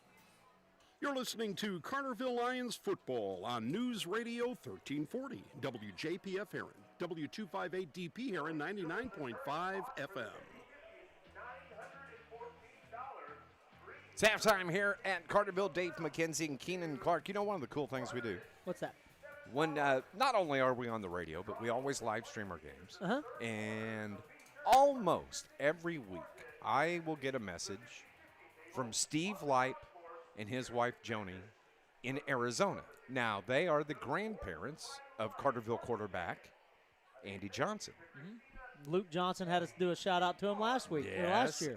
Absolutely. Well, this week I get a message that says, hey, we're coming to Carterville. And they were here tonight and hadn't had the opportunity to meet them before, but they brought us a box of chocolates. Oh, nice. Just as a thank you. That's very kind, for doing the games. And so wherever you're watching online, just know that we appreciate you. And you're not directly asking for a box of chocolates from everybody, though. That's not what you're doing. But it doesn't hurt. Okay. I'm just saying. I'm not asking. No. Yeah, I'm not. Never asked. I'm not asking. That's not what I'm saying. But it was a pleasure to be able to finally meet them face to face before the game tonight, and that's always cool because there's a lot of people. You know, it's, if you on the radio, you listen on the radio. If you're listening on the River Radio Sports Central app, you know we have all of the Southern Illinois teams that we cover, from Murfreesboro to Carbondale, Carterville, Marion, and Heron, all right there in one spot. But on the live stream, we appreciate everybody. Yeah, we get a lot of fans. I get messages all the time. I'll be listening on the radio tonight, or we were listening to him when we were out of town last week. I haven't heard from him this year, but Coach Dial's brother always listens from Texas and sends a message and usually some kind words on the broadcast from week to week. We always appreciate it. We love to hear from people who are out there that are listening to the games. We have a good time. And well, last week you were challenged to some golf by one of our listeners. He sent me a text and said, "Hey, let's get Dave together and let's get a golf match going on." Was that D that said that? No. That was Aaron Kuhn. Oh, Aaron. Yeah. We need to. We do. I'm good with that. Because I know why. Because I played golf Friday morning. You mentioned that you'd played, and so. No, that's always good. You know, golf games are chocolate. Yeah. We'll go either way. But what do you expect here in the second half here for the Carterville Lions? Well, I think Carterville is going to come out with the ball first, and that's going to help. We only had 4 possessions in the first half. One of them ended in that unfortunate fumble, scored on the other 3. If Carterville continues to move the ball, I'd like to think that we could really open this game up before the end of the third quarter, especially since we get an extra possession this time around. You know, we were given the score updates a little bit earlier, and we gave that Nashville-Benton update, and it was 24-14, and you said that game's far from over. Oh, yeah? 24-20 now. Yeah. Yeah, Nashville leads Benton still in the second quarter. Knew it was probably going to be one of those back-and-forth kind of games up there in Benton. Oh, you knew it was going to be a shootout. Like, there's no way around it. Murphy's come back and scored, so they're only down 24-21 now. So that's the score, 24-20 at Benton. Here, it's 18-0. Don't forget, the Lions are going to be home next Friday night as they host Massac County. It'll be the final home regular season game for the Lions. Hopefully, be nice. We could get maybe a couple of home playoff games. But it'll be senior night here for Carterville, and we'll have all the coverage starting pregame-wise at 6:40. Don't forget, Mayor Brad Robinson, the city of Carterville, want to remind you the city's fall cleanup days are just around the corner. It's going to be October 9th through the 12th, and they are going to have roll-off dumpsters that are staged on the east side of Cannon Park, and that's going to be right there next to the skate park area. There at Cannon Park. The event is for Carterville residents, and the area is going to be monitored. For more information on what's approved or what's on restricted items for disposal, you can go online and visit the city website. Visit Carterville.com. The city of Carterville says, "Let's go Lions!" And again, happy birthday to Mayor Brad Robinson. I texted him I texted him yesterday saying, "Hey, I need to know what you want me to talk about." Yeah. And he said, "I'm at a conference. I'll send it to you in the morning." So he did first thing. I get up, and then it was this afternoon. I was going through my Facebook birthdays, so I was like, "Oh, it's the mayor's birthday." There it is. Yeah. Gotta say, you gotta mention that on the radio. Gotta talk about the mayor's birthday. He's only I don't know how old Mayor Brad is. Probably younger than you and I. Yeah, I guarantee it. Yeah. But happy birthday, Mayor. We appreciate you and the city being a sponsor of Carterville Lions Sports. Carterville going out through their stretching exercises. Harrisburg is huddled up around their head coach right at the 20-yard line here this evening. Coach Matt Griffith wants to talk with his team. Helmet in the area, they break down, and we are just a minute or so away from second half action here at Carterville High School.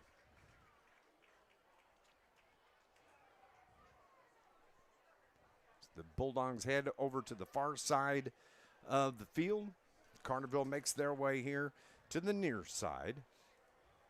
Sports Voice tomorrow morning starts at 8 o'clock with Scott Hudson. Matt Barney's going to be in there. I'll pop in there about 9 o'clock. We'll go through. Carterville Lions were named High School Football Team of the Week this past Saturday after that win over Hopkinsville. Well deserved, too. Yeah. They came in, had a great game plan, executed it, and probably beat one of the best teams that's going to travel into this area and that isn't from around here. That was a nice win for Carterville and good experience for them to see a team that does those types of things and forced us to do a little bit different. Three teams we saw like that this year. It has been, yeah. Marion's been a big Charleston, pickup. Hopkinsville. So, yeah, that was nice. Carterville picking up the team of the week. I think I'll bring their T-shirts and their plaque over sometime this week. Give to all the guys. That'll be cool. So, Harrisburg is going to kick the ball away here to start second half action. Harrisburg in their all-white uniforms. They tee it up at the 40-yard line to our right. And again, what a great crowd here tonight. Homecoming for the Carterville Lions as we are getting underway here in the second half. Kick is away. Reggie takes it at about the 15-yard line, cuts it up across the far side, breaks away, down the far sideline. One man to beat, and he's tripped up as Reggie Wilson. That was a big return for the Lions. Great job getting field position early. Might be able to give us an opportunity to score. He's finally brought down by Gage Thomas and only brought down by a dive and a catch of the shoestrings. Otherwise, I think he was off to the races. That gives your Lions a spark. Here they come. Andy Johnson and his offensive squad. Got his heavy package in, so looks like we're going to get in the full backfield again. Ball at the 44-yard line of Harrisburg. What a return from Reggie. So it's the turnaround, give to Miller. He tries to bounce it to the outside, looking for a block, cuts up, finally popped after a gain of about 6. So he's so good at that cutback. Just made a nice move there. Yeah, you don't often get as good of a look at it whenever he's running between the tackles, but when he gets out here on the edge where we've got a good look, he's made some fantastic cuts in order to cause some people to miss tonight. Second down and 3 after that gain of 7. Lions have it. Johnson from under center once again. Full house backfield, gives it to Jamie Jones on the carry. He falls forward for a first down, so that's going to move the chains, giving the Lions the first down. Just more of the same. It's working, and we're going to continue to ride this horse until it bucks us. So it's been a really good job up front and on the running backs to just duck their head and take this. Jamie Jones gives the first down, carries it to the 33-yard line. Clock ticking away, 10:55 here in the third quarter. Lions up 18-0. Johnson again gives it to Miller. He breaks free, dragged down from behind. A touchdown saving tackle by Harrisburg's Caleb Hefner as Johnny Miller takes it all the way down to the 12-yard line. Still hitting the hole very hard. It's a 1st and 10 from the 12. Johnson, I think, lost the football. I don't know that Carterville got it. Yep, he did. He did, good. And he says that was my bad. He probably pulled out just a little bit early on that exchange. So it's 2nd down and 11. Loss of 1. Doesn't happen often. No, that's we haven't seen. Carterville's been very good this year, let's say, at taking care of the football. I thought we've done a nice job so far on the season. Now, Jamie Jones fights his way forward to about the 7-yard line. So now Carterville facing 3rd and 6. You know he wants to throw it. You know, we've had a spread offense identity for a long time, but, you know, this has just been so good to us the last couple of weeks and really the whole season for the run game in general. It's hard to get away from it right now. Johnson to Miller. And Johnny breaks away, spins into the end zone. Are they going to mark it? No.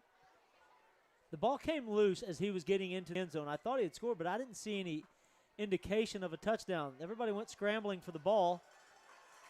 And it is a touchdown. Now they've got it signaled. Okay. They had to talk about it. Let's fire up that cannon. 9-yard touchdown run for Johnny Miller. His 3rd touchdown of the night comes here at the 9:18 mark of this 3rd quarter. 24-0. Flag. And penalty is going to be against the Lions. Illegal substitution.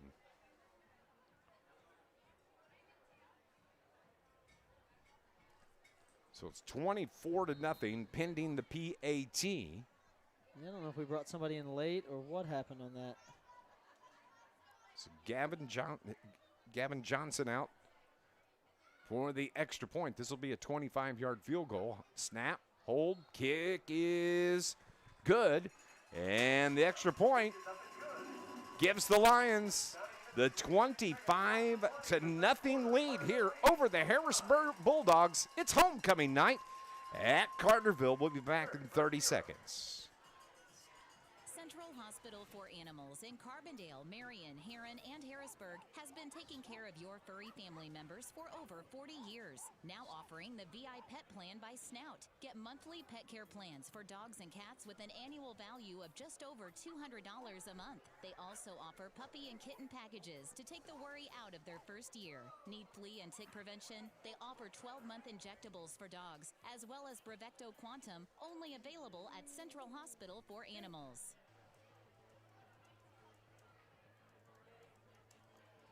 Back here at Carterville High School, it's Dave McKenzie and Keenan Clark. 9-yard touchdown run from Johnny Miller. Extra point was good.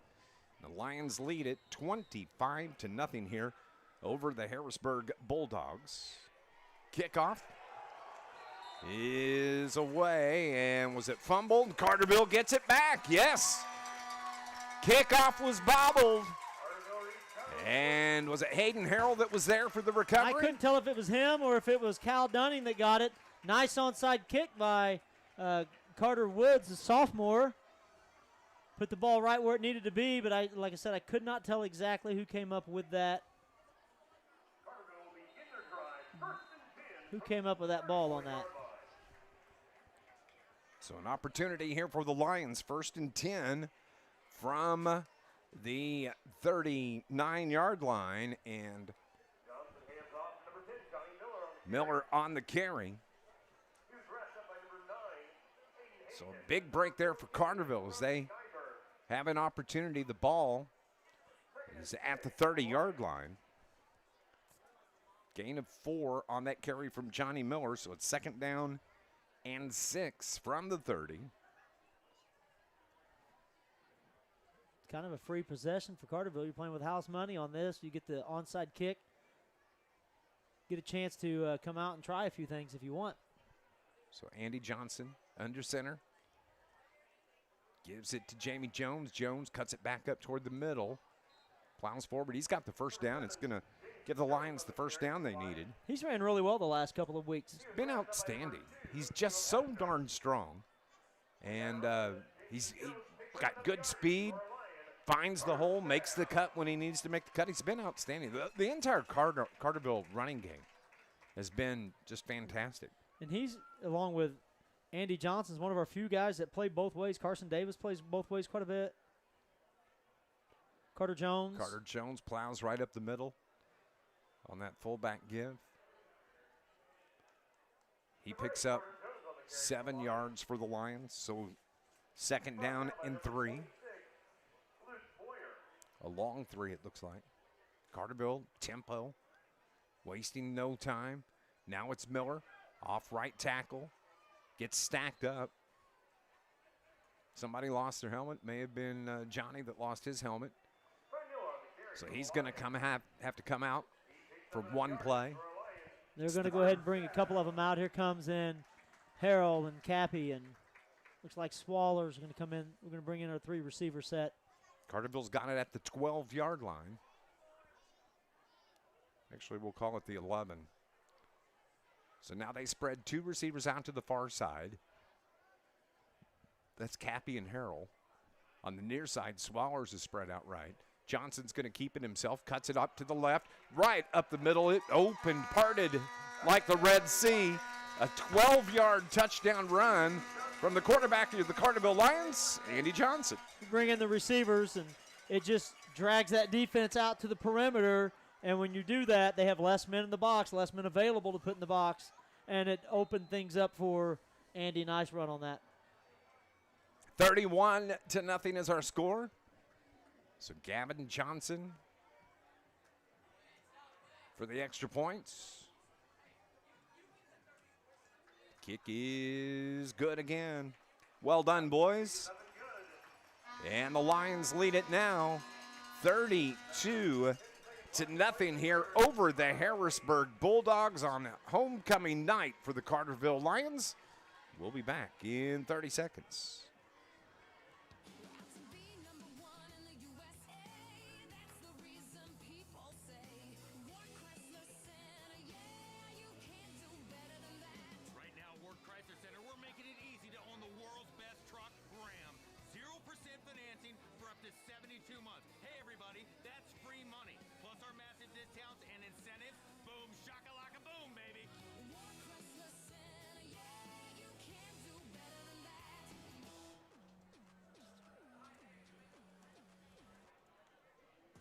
Lions lead at 32-0 here over the Harrisburg Bulldogs. It was the 12-yard touchdown run from Andy Johnson.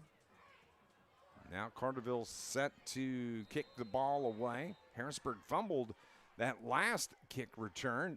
Hopped again, but it's picked up out to about the 35-yard line before being brought down at the 38-yard line. So Harrisburg gets the ball back now at the 7:04 mark here of the third quarter. Yeah, he's wrapped up by Liam O'Brien as soon as he made the turn, and it wasn't a whole lot there on the return. And Harrisburg just hasn't had much luck doing anything returning the ball on the kickoff team tonight. Our special teams have looked really, really good. 1st and 10 with the ball setting at the Harrisburg 38-yard line. Here come the Bulldogs and their quarterback, Ian Crabb. Crabb has everybody in tight, that running back. But it's the end around. It's the give to Welge. Welge carries it out. Enough for the first down as he took it off the right side. Brought down by Bouchard and Zach Carter out there. A lot of way for Bouchard to run to get out there to help him out. But keep in mind, that's Harrisburg's first snap of this half. Carterville's already put up 14 points on the board. First offensive snap. Yes, absolutely. They have it at the the Harrisburg 49. The Carterville 51. Yeah, Carterville 51, you're right. Ball from the far hash. Harrisburg moving right to left. 6.5 remaining. Lions up 32-0. Crabb gives it to his tailback. That's Hankins. Hankins off to the far sideline before he's brought down after gain of a couple. 2nd down and long for the Bulldogs now. Zach Carter again in the backfield making that tackle. He's coming in from that corner position. He reads it. It's a run all the way and decides to commit and gets after it.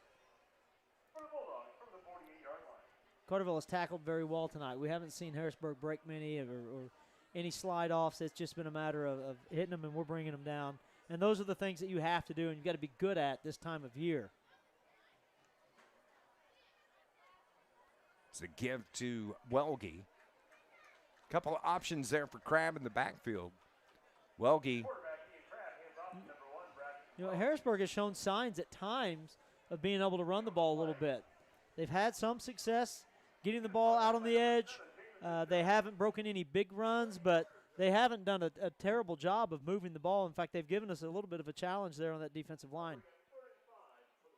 3rd down and 5 for the Bulldogs from the 46 of Carterville. Crabb from the shotgun, takes a snap, throws it right side, caught, but going to be short of the first down. It was caught by Berkey Wilson. But that was great coverage out there on the corner by Carterville. Yeah, I think Andrew Johnson once again just absolutely levels him and plants the back of his shoulder pads into the ground. Wound up being a gain of 2, a yard short of the first down. So 4th down, and Carterville's defense has been outstanding.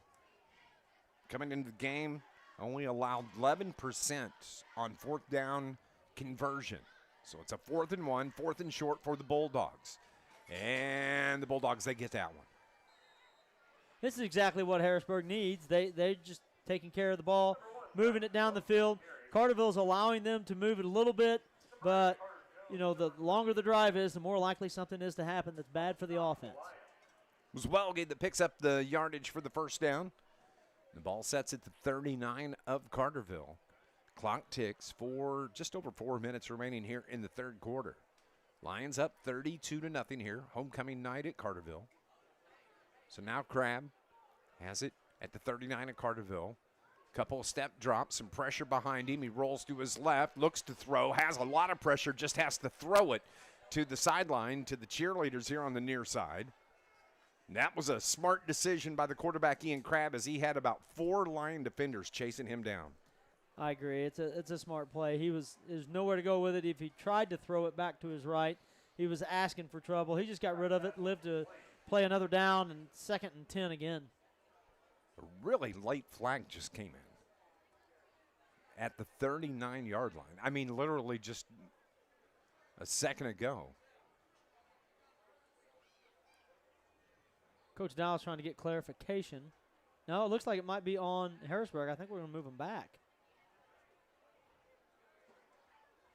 So it's going to be, they're calling in intentional grounding. There was no receiver out there.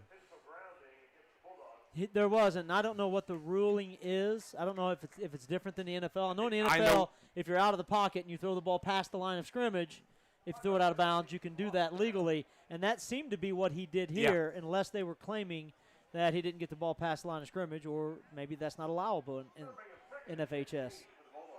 So it's 2nd down and 15. That backs him up 4 yards. They have it at the Carterville 49. So Crabb drops the football, and he winds up just having to fall on it. He tried to pick it up a couple of times and wasn't getting it clean, so he just has to fall on it, and that's going to be another loss on that carry, loss of a couple. So it's going to be 3rd down and about 18, it looks like, with the ball at the Carterville 48-yard line. They're just going back. Carterville bringing in extra help on defense. They brought in another safety. Aiden Swallers are going to take out Bouchard, give him a break. He's been moving a little slow. I don't know if he's just maybe sore or tired or what it is. But Crabb, boy, a long throw down the right side, overshoots his receiver again. He's tried to go deep like that 3 times tonight, and just thrown it long all 3 times. He's got a good arm. He does. Really gets the ball out there, throws a tight spiral. The ball looks good coming out of his hand. I've been impressed with Ian Crabb. Yes, he's not connected a lot, but he has done some things really well that makes you think that he's got a bright future. Being only a junior there, he's got a bright future to help that Harrisburg offense. So Harrisburg is in a situation they have to punt the ball away. That was 4th down. I think it's Carterville took it over on downs. Yeah, it is. You're right. So Carterville gets it back then, 3:09 mark. I forgot to write down 4th down. So here comes Johnson, rolls right, picked off. And Andy makes the tackle as the pass was picked off by Brody Nyberg. And I promise you, Andy Johnson did not see Nyberg come across there. He didn't. He was trying to throw it over his head. He had 2 receivers split on this side, and they were both running a route down the side. I think one of them had a hitch, and he was trying to hit that hitch and just threw it right into the defender's hands. Nyberg gets the interception. And Harrisburg has the football right back, 3:02. It's 1st and 10 at the Carterville 49-yard line. So new possession for the Bulldogs. 2 receivers to the far side. 3 receivers, actually. Ooh, lateral. That should be falling on. That was a live ball. Carterville falls on it. It's going to be Carterville football. That was a lateral, and it hit the turf. Harrisburg wasn't in a big hurry to recover it. And so back-to-back turnovers, Carterville gets the football back. We were right down the line. I could see it as a lateral, and Carterville falls on it. It's going to be Lions football. I agree. Great job by the officials letting that play out. And then you're right, it was a lateral, and when you're Harrisburg, you're thinking the whole time, well, we've got a pass called out here, a little bubble screen, and when it falls down, you don't consider that it was a lateral. I mean, it was a pass in your brain the whole time. Carson Davis, I believe, came up with the fumble on that. Good deal. So Lions have it, 1st and 10 from the Harrisburg 30. 2 receivers to the right side. Johnson barely got it to his running back there for the Lions, Carter Jones. He really had to stretch out to hand it to him. Bringing in an extra tight end and a fullback here. Looks like we're going right back to the full backfield. So it's a loss of 2, 2nd and 12. The ball is at the 33-yard line of Harrisburg. And another miscue on that. Did you see that? Yeah. Johnson keeps it himself. He plows it out to about the 29-yard line. He fumbled the ball on the snap, and the ball was dropped on the snap. Johnson picks it up, and it took him 2 attempts to grab it, and then just decides to plunge straight ahead. He wound up picking up a couple. So it's 3rd down and 9 for Carterville. Yeah, just past the original line of scrimmage. Minute 40 remaining here in the 3rd quarter. Lions on top, 32-0. Johnson, everybody in tight. From under center, gives it to Jamie Jones. He wants the outside. Stiff arms, a flag comes in, a second flag comes in. And we'll have to see what the call is going to be. There's 3 flags out there. It's probably a hold, I would imagine, on the Lions. Yeah, one would think that that's going to be a hold, especially with where the flags were thrown and when they were thrown. Oh, no doubt, yeah. Out on the edge, Jamie was trying to take it to the outside. It is a hold against the Lions. That's going to back him up. So instead of 4th down and about 7, Lions are looking at a 4th down. Excuse me, 3rd down. Yeah, that's an interesting call. Not taking the down and it being 4th. I'd almost decline that, I think. Yeah, you get the ball back quicker. So it's 3rd and 19. You're going to give Carterville 2 plays to get 19 yards instead of 1 play to get 9. 2 receivers to the right. Johnson throws, finds Aiden Harrell. Harrell gets a block and gets, the ball loose. Harrisburg recovers. Aiden Harrell was fighting for just 1 more yard. That's all he was fighting for, and coming in and knocking the ball loose, and Lions fumble the ball again. He worked so hard to try to get out and get a little room, and he made a nice cut or 2, but then one of the defenders grabbed his leg and had him just hanging there like a sitting duck. And like a bear trapped in a bear trap. That's exactly what it looked like. And the Harrisburg player just comes through and hits him high and pops that ball out. And it was a clear fumble. From the 35-yard line, Harrisburg's getting it back here with 69 seconds remaining in this 3rd quarter. For as sharp as Carterville has looked in the first half, or the first part of this quarter, they've been super sloppy in the second half. Crab looking to throw, throws it across the middle, and it's caught. It's going to be a gain of 8, 2nd down and 2 for the Bulldogs from the Harrisburg 43-yard line. Yep. Burke Wilson goes out and just runs a little hitch pattern and sits down, and Crab, once again, good rollout and a good sharp pass down at its waist where only Burke could catch it. Again, gives it to his running back straight up the gut. That is Welge on the carry, and he picked up a chunk yards there as he carries it out to the 41-yard line of Carterville. 1st down. Clock continues to roll. That may be the last play of the quarter. Actually, Harrisburg looks, they want to get 1 more. So they carry it down to the 41-yard line. Under 8 seconds left. And the ball's loose. Welge lost it as he came through the line, but did he get it back? I Yes. think he may have. Right at the last second, he reached up and grabbed the football, and that was a lucky break for Harrisburg. So it's going to be 2nd down and 8. The quarter ends, and the Lions continue to lead 32-0 here at home on homecoming weekend with your Carterville Lions on News Radio WJPF. At the Bank of Heron, we know the recipe for success begins with the right ingredients. So we've taken services like mobile banking and teen debit accounts, added in helpful employees and a full trust department, and topped it off with a commitment of service to our communities. Put it all together, and it's clear why the Bank of Heron is a leader in the communities we serve. Community strong, the Bank of Heron, it's not just a bank, it's a relationship. Member FDIC, equal housing lender. High school football is here, and that means the return of Friday Night Live. I'm Darren Kennard, and you can join me live on Facebook after tonight's game for River Radio Sports Central's Friday Night Live.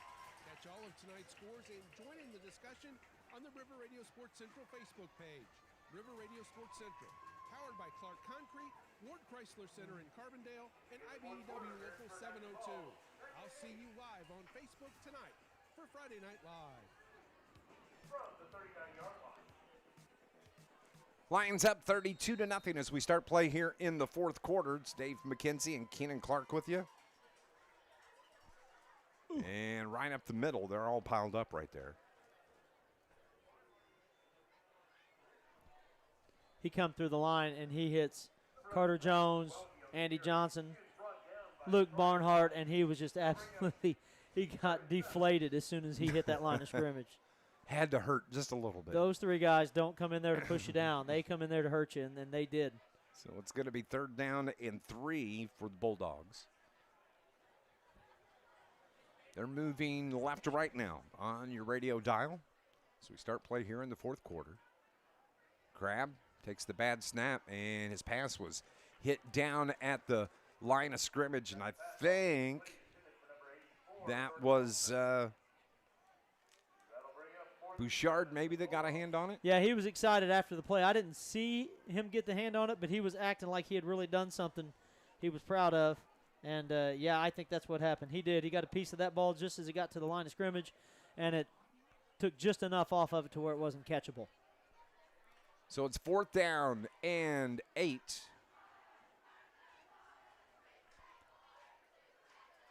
Actually, 4th and 7 for the Bulldogs.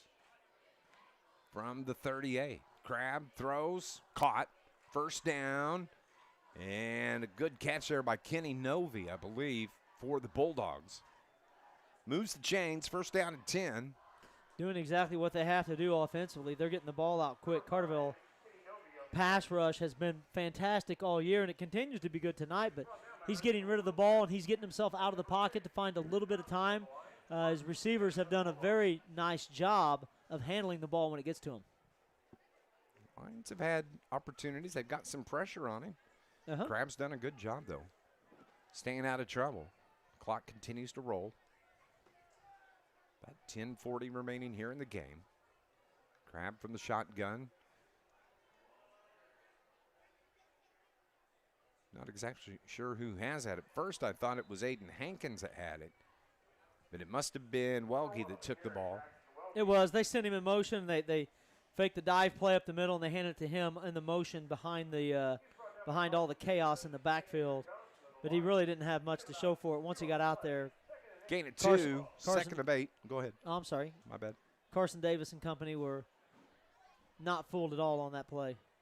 Probably one they've seen on film and knew that it was going to happen. They take it out to the 27 of Carterville, so it's 2nd down and 8. 2 receivers here on the near side, 1 to the far side. Crabb gives it to Aiden Hankins, I believe, on that carry. The helmet comes off of Tyler Beer, one of the linemen. He's going to have to go to the sideline. Yeah, a lot of times the guys don't button their helmets up. They've got the helmets where they pull them in, they ratchet in tighter. Like a zip tie. Like a zip tie, and they don't ratchet them in tight. They just let them sit loose on their head. And we've seen a lot of helmets come off this year. Yep, we sure have. So it's going to be 3rd down and 6 for the Bulldogs from the Carterville 25-yard line. 2 receivers here near side. Crab got plowed. He got rid of the football, and he's slow getting up, but he does get up, and he's feeling it as there were twin Lions right there in his grill. That was Carter Jones who hit him as he was releasing the ball. And then you had Carson Davis in front of him getting ready to catch him when he got knocked over. He's taken a few shots tonight. He has. He's gotten up, but the one where Andy decleated him earlier in the game, he was up before Andy was. Yes. He hit the ground and bounced right back up like I he was on a think it just trampoline. may have been like a rubber ball hitting the turf. He got hit so hard that he just It might have. He may not have had a choice but to put his feet It down. was just a rebound. 4th and 6 for the Bulldogs. Quinn looks to throw, or Crab looks to throw and overshoots his receiver. He's brought down. Carterville's going to get the football back after they turn it over on downs. He's brought down that time by Luke Barnhart. Like, everybody seems to be finding a way to get back there now. He's going to be sore in the morning. He is. So Lions get the football back. This Lions broadcast brought to you by IBEW Local 702, providing a better lifestyle for members and a better life for all. Also brought to you by Ralph's Small Engine, Highway 51 south of Elkville, full-service repair shop to keep your equipment running. 1st down and 10 from the 25 for the Lions here at the 9:04 mark. And look at big Jackson Smith. Grabs hold of Andy Johnson and drags his quarterback who got bottled up in the backfield, and a flag comes in. Is that illegal? I can't imagine it's legal. I mean, Andy fell into the Jackson, arms of Jackson. And Jackson looked like he was dragging him out of, They call it a holding on Carterville. I mean, he looked like he was dragging him out of a burning building. It did. Exactly what like it looked a fireman. like. That's exactly right. And he gained at least 3 yards doing it with the defender trailing behind. So it's going to be 1st down and 15. Yeah, we're going to have to go back and watch the video of that. That was awesome. That was one of the more interesting penalties that I have seen this year. So it's for 1st and 15. Johnson thought about the pitch, does finally pitch it to Miller. Miller gets free across the 25, comes down at the 28-yard line. So a gain of 8. I'm not so sure that you don't consider that a pass. It's got to be a pass. He threw the ball forward. It was a pitch. It was underhanded pitch, but he threw it forward 2 or 3 yards to Miller, who had already turned upfield to start lead blocking. 2nd down and 7. So it's manageable here. The ball at their own 28-yard line. Under 8 to play here in week 6 of the high school football season. 32-0 is our score. Massac County coming to town next week. Johnson gives it to Miller. 1st down for Miller. A free across the 40. Cuts it back and forth to the the 45. Keeps the drive alive, moves those chains. Continues to produce, doesn't he? He does. From the 45-yard line. That was a gain of about 14. Ball to the 45.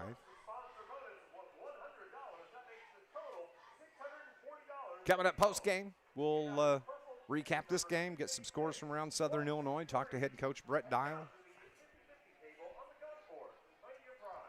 Lions, 1st and 10 for Johnson. Miller had a chance to bring him down in the backfield. He hurdles one defender, carries it out for a gain of 6, 7, close to 8 yards. Boy, we've seen all of the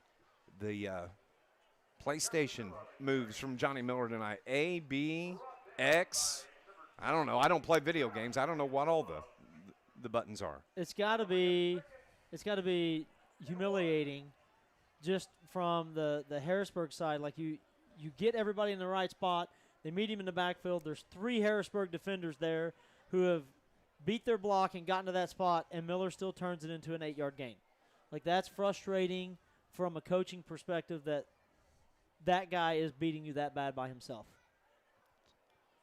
2nd and 2, first down for the Lions.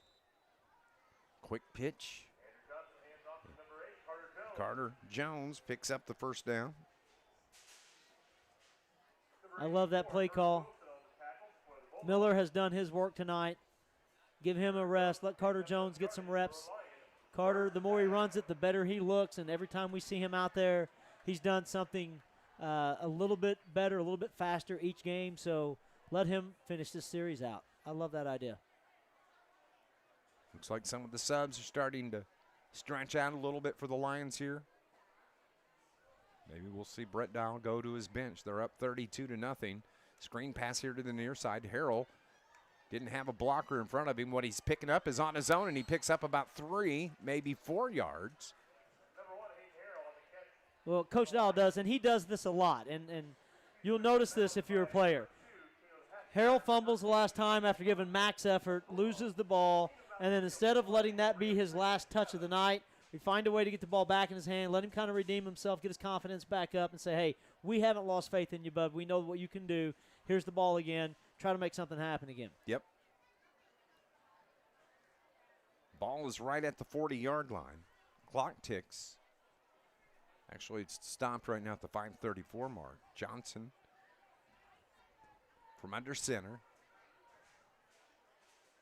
Keeps it himself. Just a little dive by the quarterback.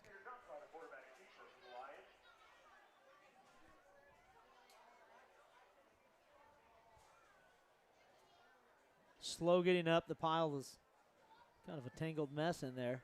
It was. Andy comes here to the near side. Donks to Brett Dial. Just letting that clock run now. We're in no hurry. So 3rd down and we'll call it 6 from the 39. Gain of 1 on that carry by Johnson. They got Harrisburg to jump, and that's going to be 5 yards. It's going to be about a yard short of a first down. So it's going to be 3rd down and 1 as they take it down to the 34-yard line. 4:45, clock rolls. Johnson from under center. Gives it to Miller, first down. Right up the gut, spins, gets it down to about the 22-yard line. First down yardage for the Lions. Still moving the chains, and the best thing is that clock's just running. They don't want to stop the clock if they can avoid it. There's 4.5 minutes to go. It's a 32-point lead. You don't need another score, but we'll take it. They're just going to run the play clock every play. Yeah.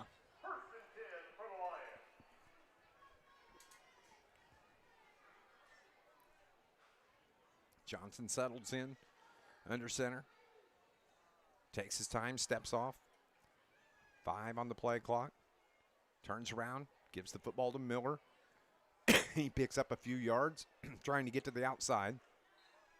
It's going to be a gain of 6. So 2nd down and 4 for Carterville.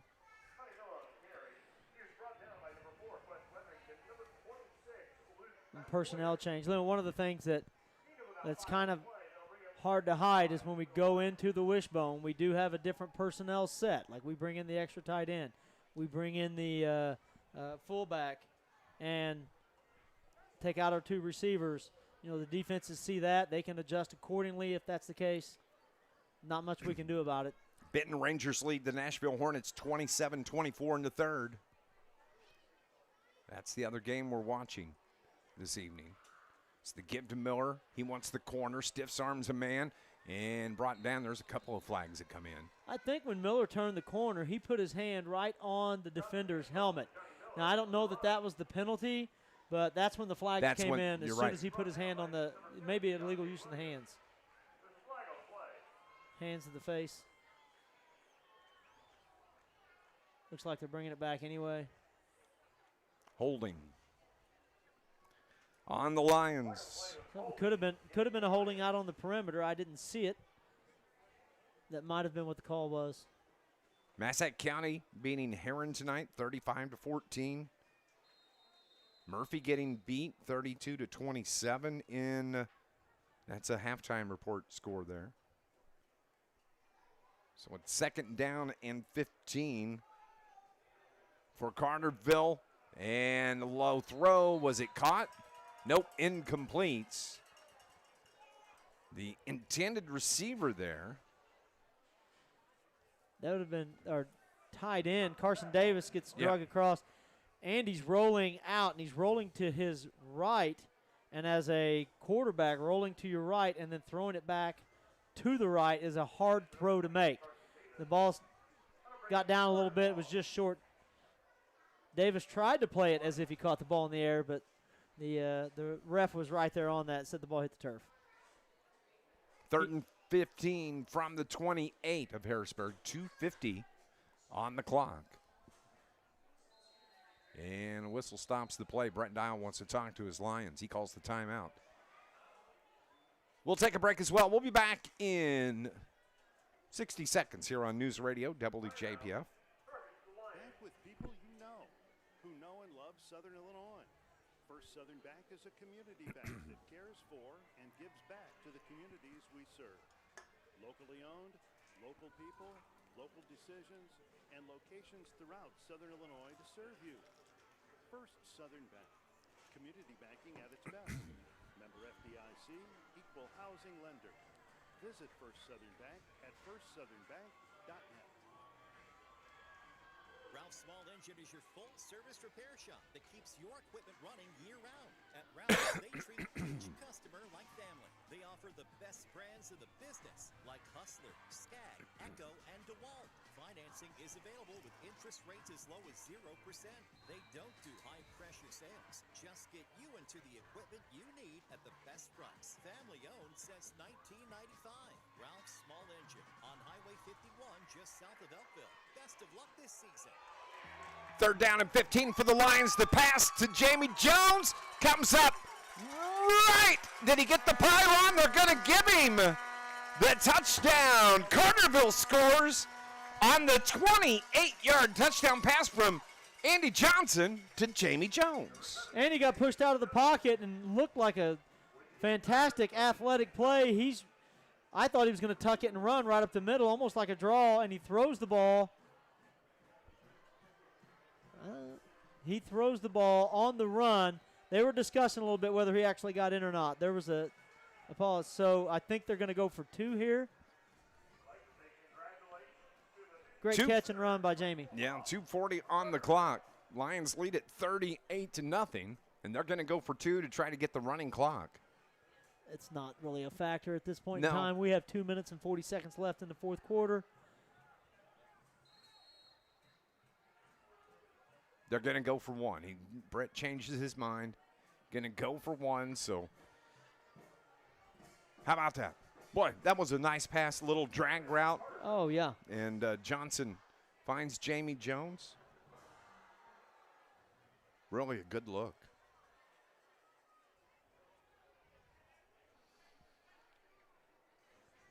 This Lions broadcast is brought to you by Stephen Rich's Barber Styling, men, women, and children, offering cuts, styling, and perming. Walk-ins are welcome. Right there on South Division Street in Carterville, it's Stephen Rich's Barber Styling. Also brought to you by Malone's Early Learning Center in Carterville, offering programs for infants to school-age kids, as well as pre-K and Head Start. It's the best care anywhere. It's Malone's Early Learning Center. So the Lions going to tee it up or attempt the field goal here.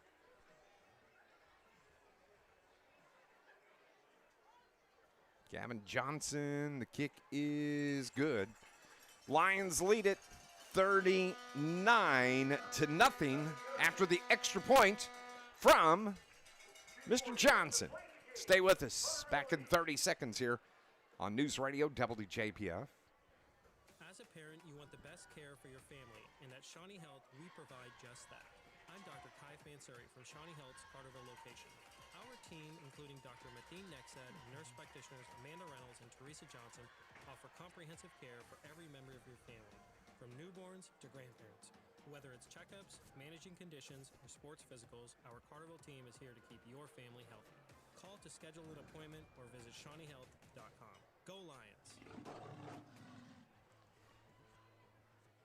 Back at Carterville High School, it's Dave McKenzie and Keenan Clark. Lions lead it here 39-0 with just a couple of minutes remaining in this game, 2 minutes and 40 seconds to be exact. And Carterville getting ready to kick the ball away. They got some different guys out on the field here. We brought in new linebackers, new defensive line, new defensive backs. This is going to 2nd down and 8 from the Carterville 28-yard line.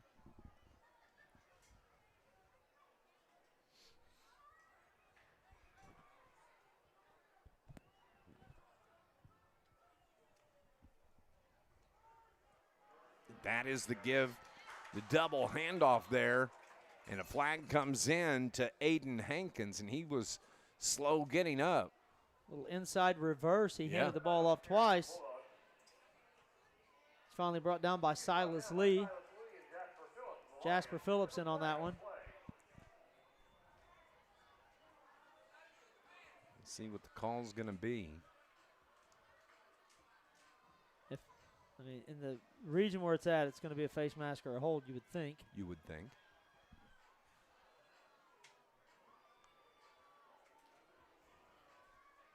Looks like they're marking it off against the Lions. Personal foul, face mask. Face mask. That stinks. You had a good tackle for a loss, and then it ends up getting negated by the face mask. It puts them all the way down just inside the red zone. The 19. So the first down for the Bulldogs. They've got 1:10 to pick up a point here this evening. Welge trying to get to the outside and picks up a couple for the Bulldogs. Timeout called by Harrisburg. Reggie Wilson. Brody Harris in on that tackle. Jasper Phillips, he's been in on, I think, every tackle so far this series.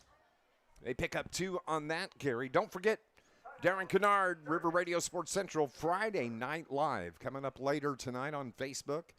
Darren will go through, recap all the scores from around the region. That's coming up tonight. Sports Voice tomorrow morning, 8 a.m. from 8 until 10 on News Radio WJPF and 103.5 ESPN. It's going to be Scott, Matt Varney. Then tomorrow afternoon, Sports Voice live from Saluki Stadium from 3 until 5. The Dogs are back in town. Game number 2 at Saluki Stadium on the season. 3 to 5 is Sports Voice on location. Kickoff set for 6 o'clock against Illinois State tomorrow afternoon. 1 minute exactly remaining. It is 2nd down and 8 from the 17. High snap. It's the give to Hankins. Hankins cuts it up. A flag comes in from behind. That's in an area of a hold. And that's going to bring that play back. Yeah, I mean, you understand Harrisburg, they don't want to go home empty-handed. They have a chance to score some points. They want to try to score. They don't want to get shut out. Carterville would like to preserve the shutout, but like you said, ultimately Carterville is going to be 6-0 at the end of this game. That's all that matters. We made some good adjustments during the game. We had a little, for as poorly as we played for a 4 or 5 minute stretch there, still came out a clear victor on this one. So it's going to be 2nd down and 18 after the 10-yard holding penalty. Grab, dumps it across the middle, incomplete. It's going to stop the clock, and they're going to get a couple of more plays.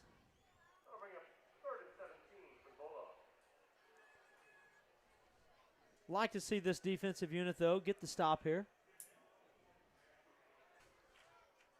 It's 4th and 17.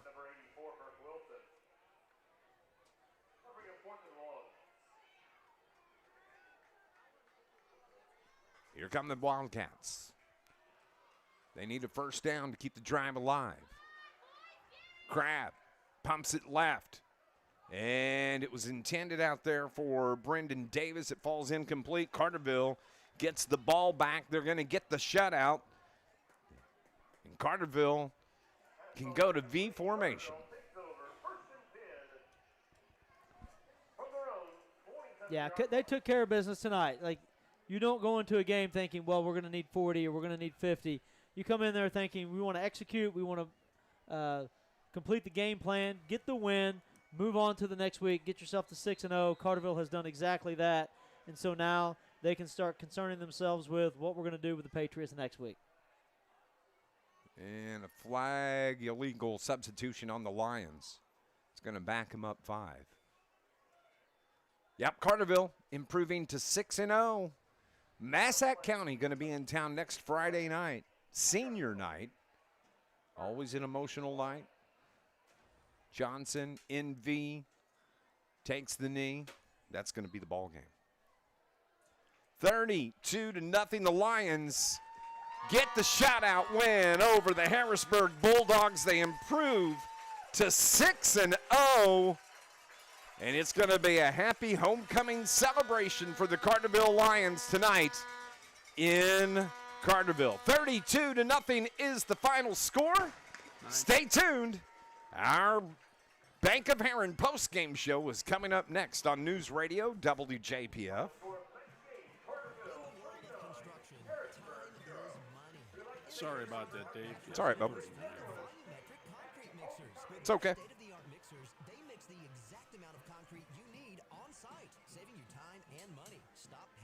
90 here and then 90 before the coach, and anything else you need as well. Thank you. I'm going to jump in with an ID here. Clark Natural Stone, shaping the future of construction, one pour at a time. You're listening to Carterville Lions football on News Radio 1340, WJPF Heron, W258DP Heron, 99.5 FM. SIU Credit Union knows what it means to be a part of a team. Whether you're on the field or in the stands, community is what it's all about. They're not just here for your financial needs, they're here to give back. Because people helping people is at the heart of everything they do. You can join SIU-CU if you live or work in one of the Here local comes the cannon in Southern Illinois. That's right. If you're a Lions fan, you can be a part of their team too. Learn more at SIUCU.org. SIU Credit Union, your financial home team. Membership required. Insured by NCUA. Looking for a bakery that's anything but ordinary? Heather's Bake Shop in downtown Carterville is serving up sweet surprises every day. From fresh cinnamon rolls, cookies, scones, cream horns, and muffins, all made from scratch with love and other natural ingredients. And don't forget the coffee bar. Sip on hot or cold brews, espressos, or a latte while enjoying a grab-and-go breakfast or lunch, all made just the way you like. Stop by Heather's Bake Shop in downtown Carterville or catch them at local vendor events. Heather's Bake Shop, baked with love, served with a smile. Carterville Lions 6-0 on the season after their 32-0 win here at home tonight. Homecoming night for the Lions, and they get the shutout win 32-0. And you know, that was you mentioned it earlier, right before we went to the break. This is the Bank of Heron postgame show. You know, you just wanted to come into this game, take care of business, and that's exactly what the Lions did. They did. We continued to run the ball so well. Like, that's just, we keep going back to that, but it's just been the bread and butter for Carterville this year. And we went into the season not knowing what it was going to be. Yeah. You know, you've got a lot of new skill guys, and you don't know what you're going to see inside and outside on the play, but our offensive line has taken over this season. Andy Johnson's been great. He's made some great reads, great checks at the line of scrimmage.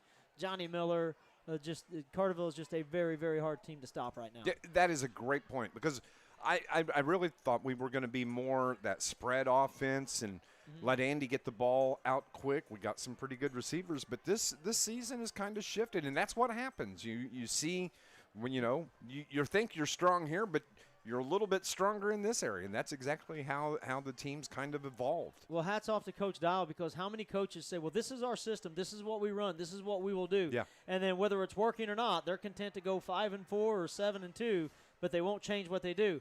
Carterville, week 5, switches and said, you know what, we're going to go to a run offense that no one's seen since, the 1990s. And so, and that's working for us, and he's made that adjustment. And then if we need to go spread next week, I'm firm a believer that he'll switch and go to spread next week. Like, we will do what needs to be done. I think that's a good job by our offensive team coordinators to do that. And you just can't talk about our success without mentioning how great Coach Gerald's defense has been this year. Just fantastic. The Lions led it 7-0, At the end of the first quarter, they scored on a 2-yard touchdown run from Johnny Miller. That came at the 8:20 mark. In the second quarter, Carterville had the football when the clock flipped to the second quarter. They wound up scoring on a 27-yard field goal from Gavin Johnson. That put the Lions up 10-0 with 10 to play in the first half. Carterville has the football at the 7:13 mark of the second quarter, and they score 5 plays later. Johnny Miller runs it in from 8 yards out. The 2-point dime from Andy Johnson was good. Lions led it at the end of the first half, 18-0. There was a interception by Harrisburg. Carterville fumbled the ball there in that second quarter. So kind of a sloppy game by both teams. We had several turnovers. Yeah, it was the end of the third quarter where it really got sloppy. Yeah. But up right before halftime, you saw a little bit of a sign of it. But that was the only possession that we didn't score on in the first half. Yeah, to wrap up the third quarter, it was interception by Carterville, fumble by Carterville, fumble by Harrisburg, and just was kind of sloppy. But the Lions led it 32-0 at the end of 3. It was a 9-yard touchdown run from Miller. The extra point was good and made it 25-0. That was at 9:18. And then a 12-yard touchdown run from Andy Johnson.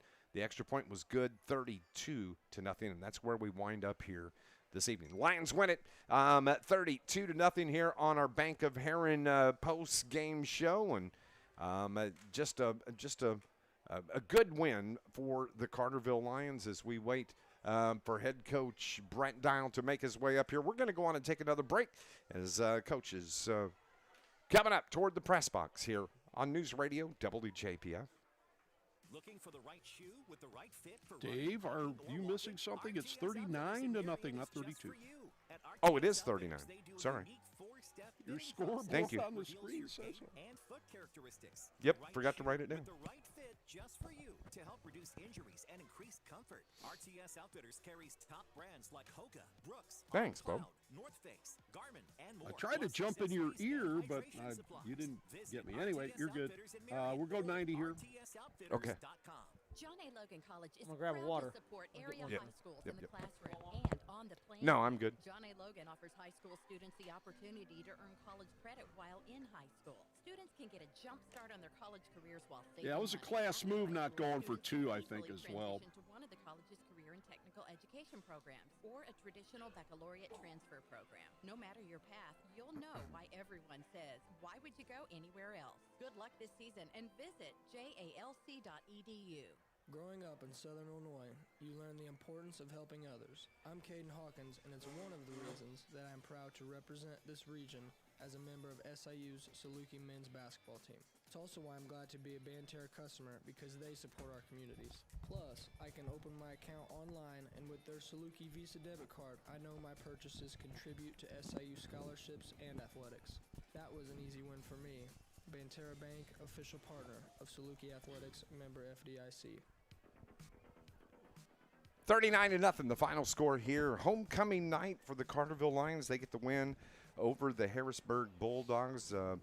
Coach Brett Down joins us on our John A. Logan College Coaches Show. John A. Logan College, charge into your future.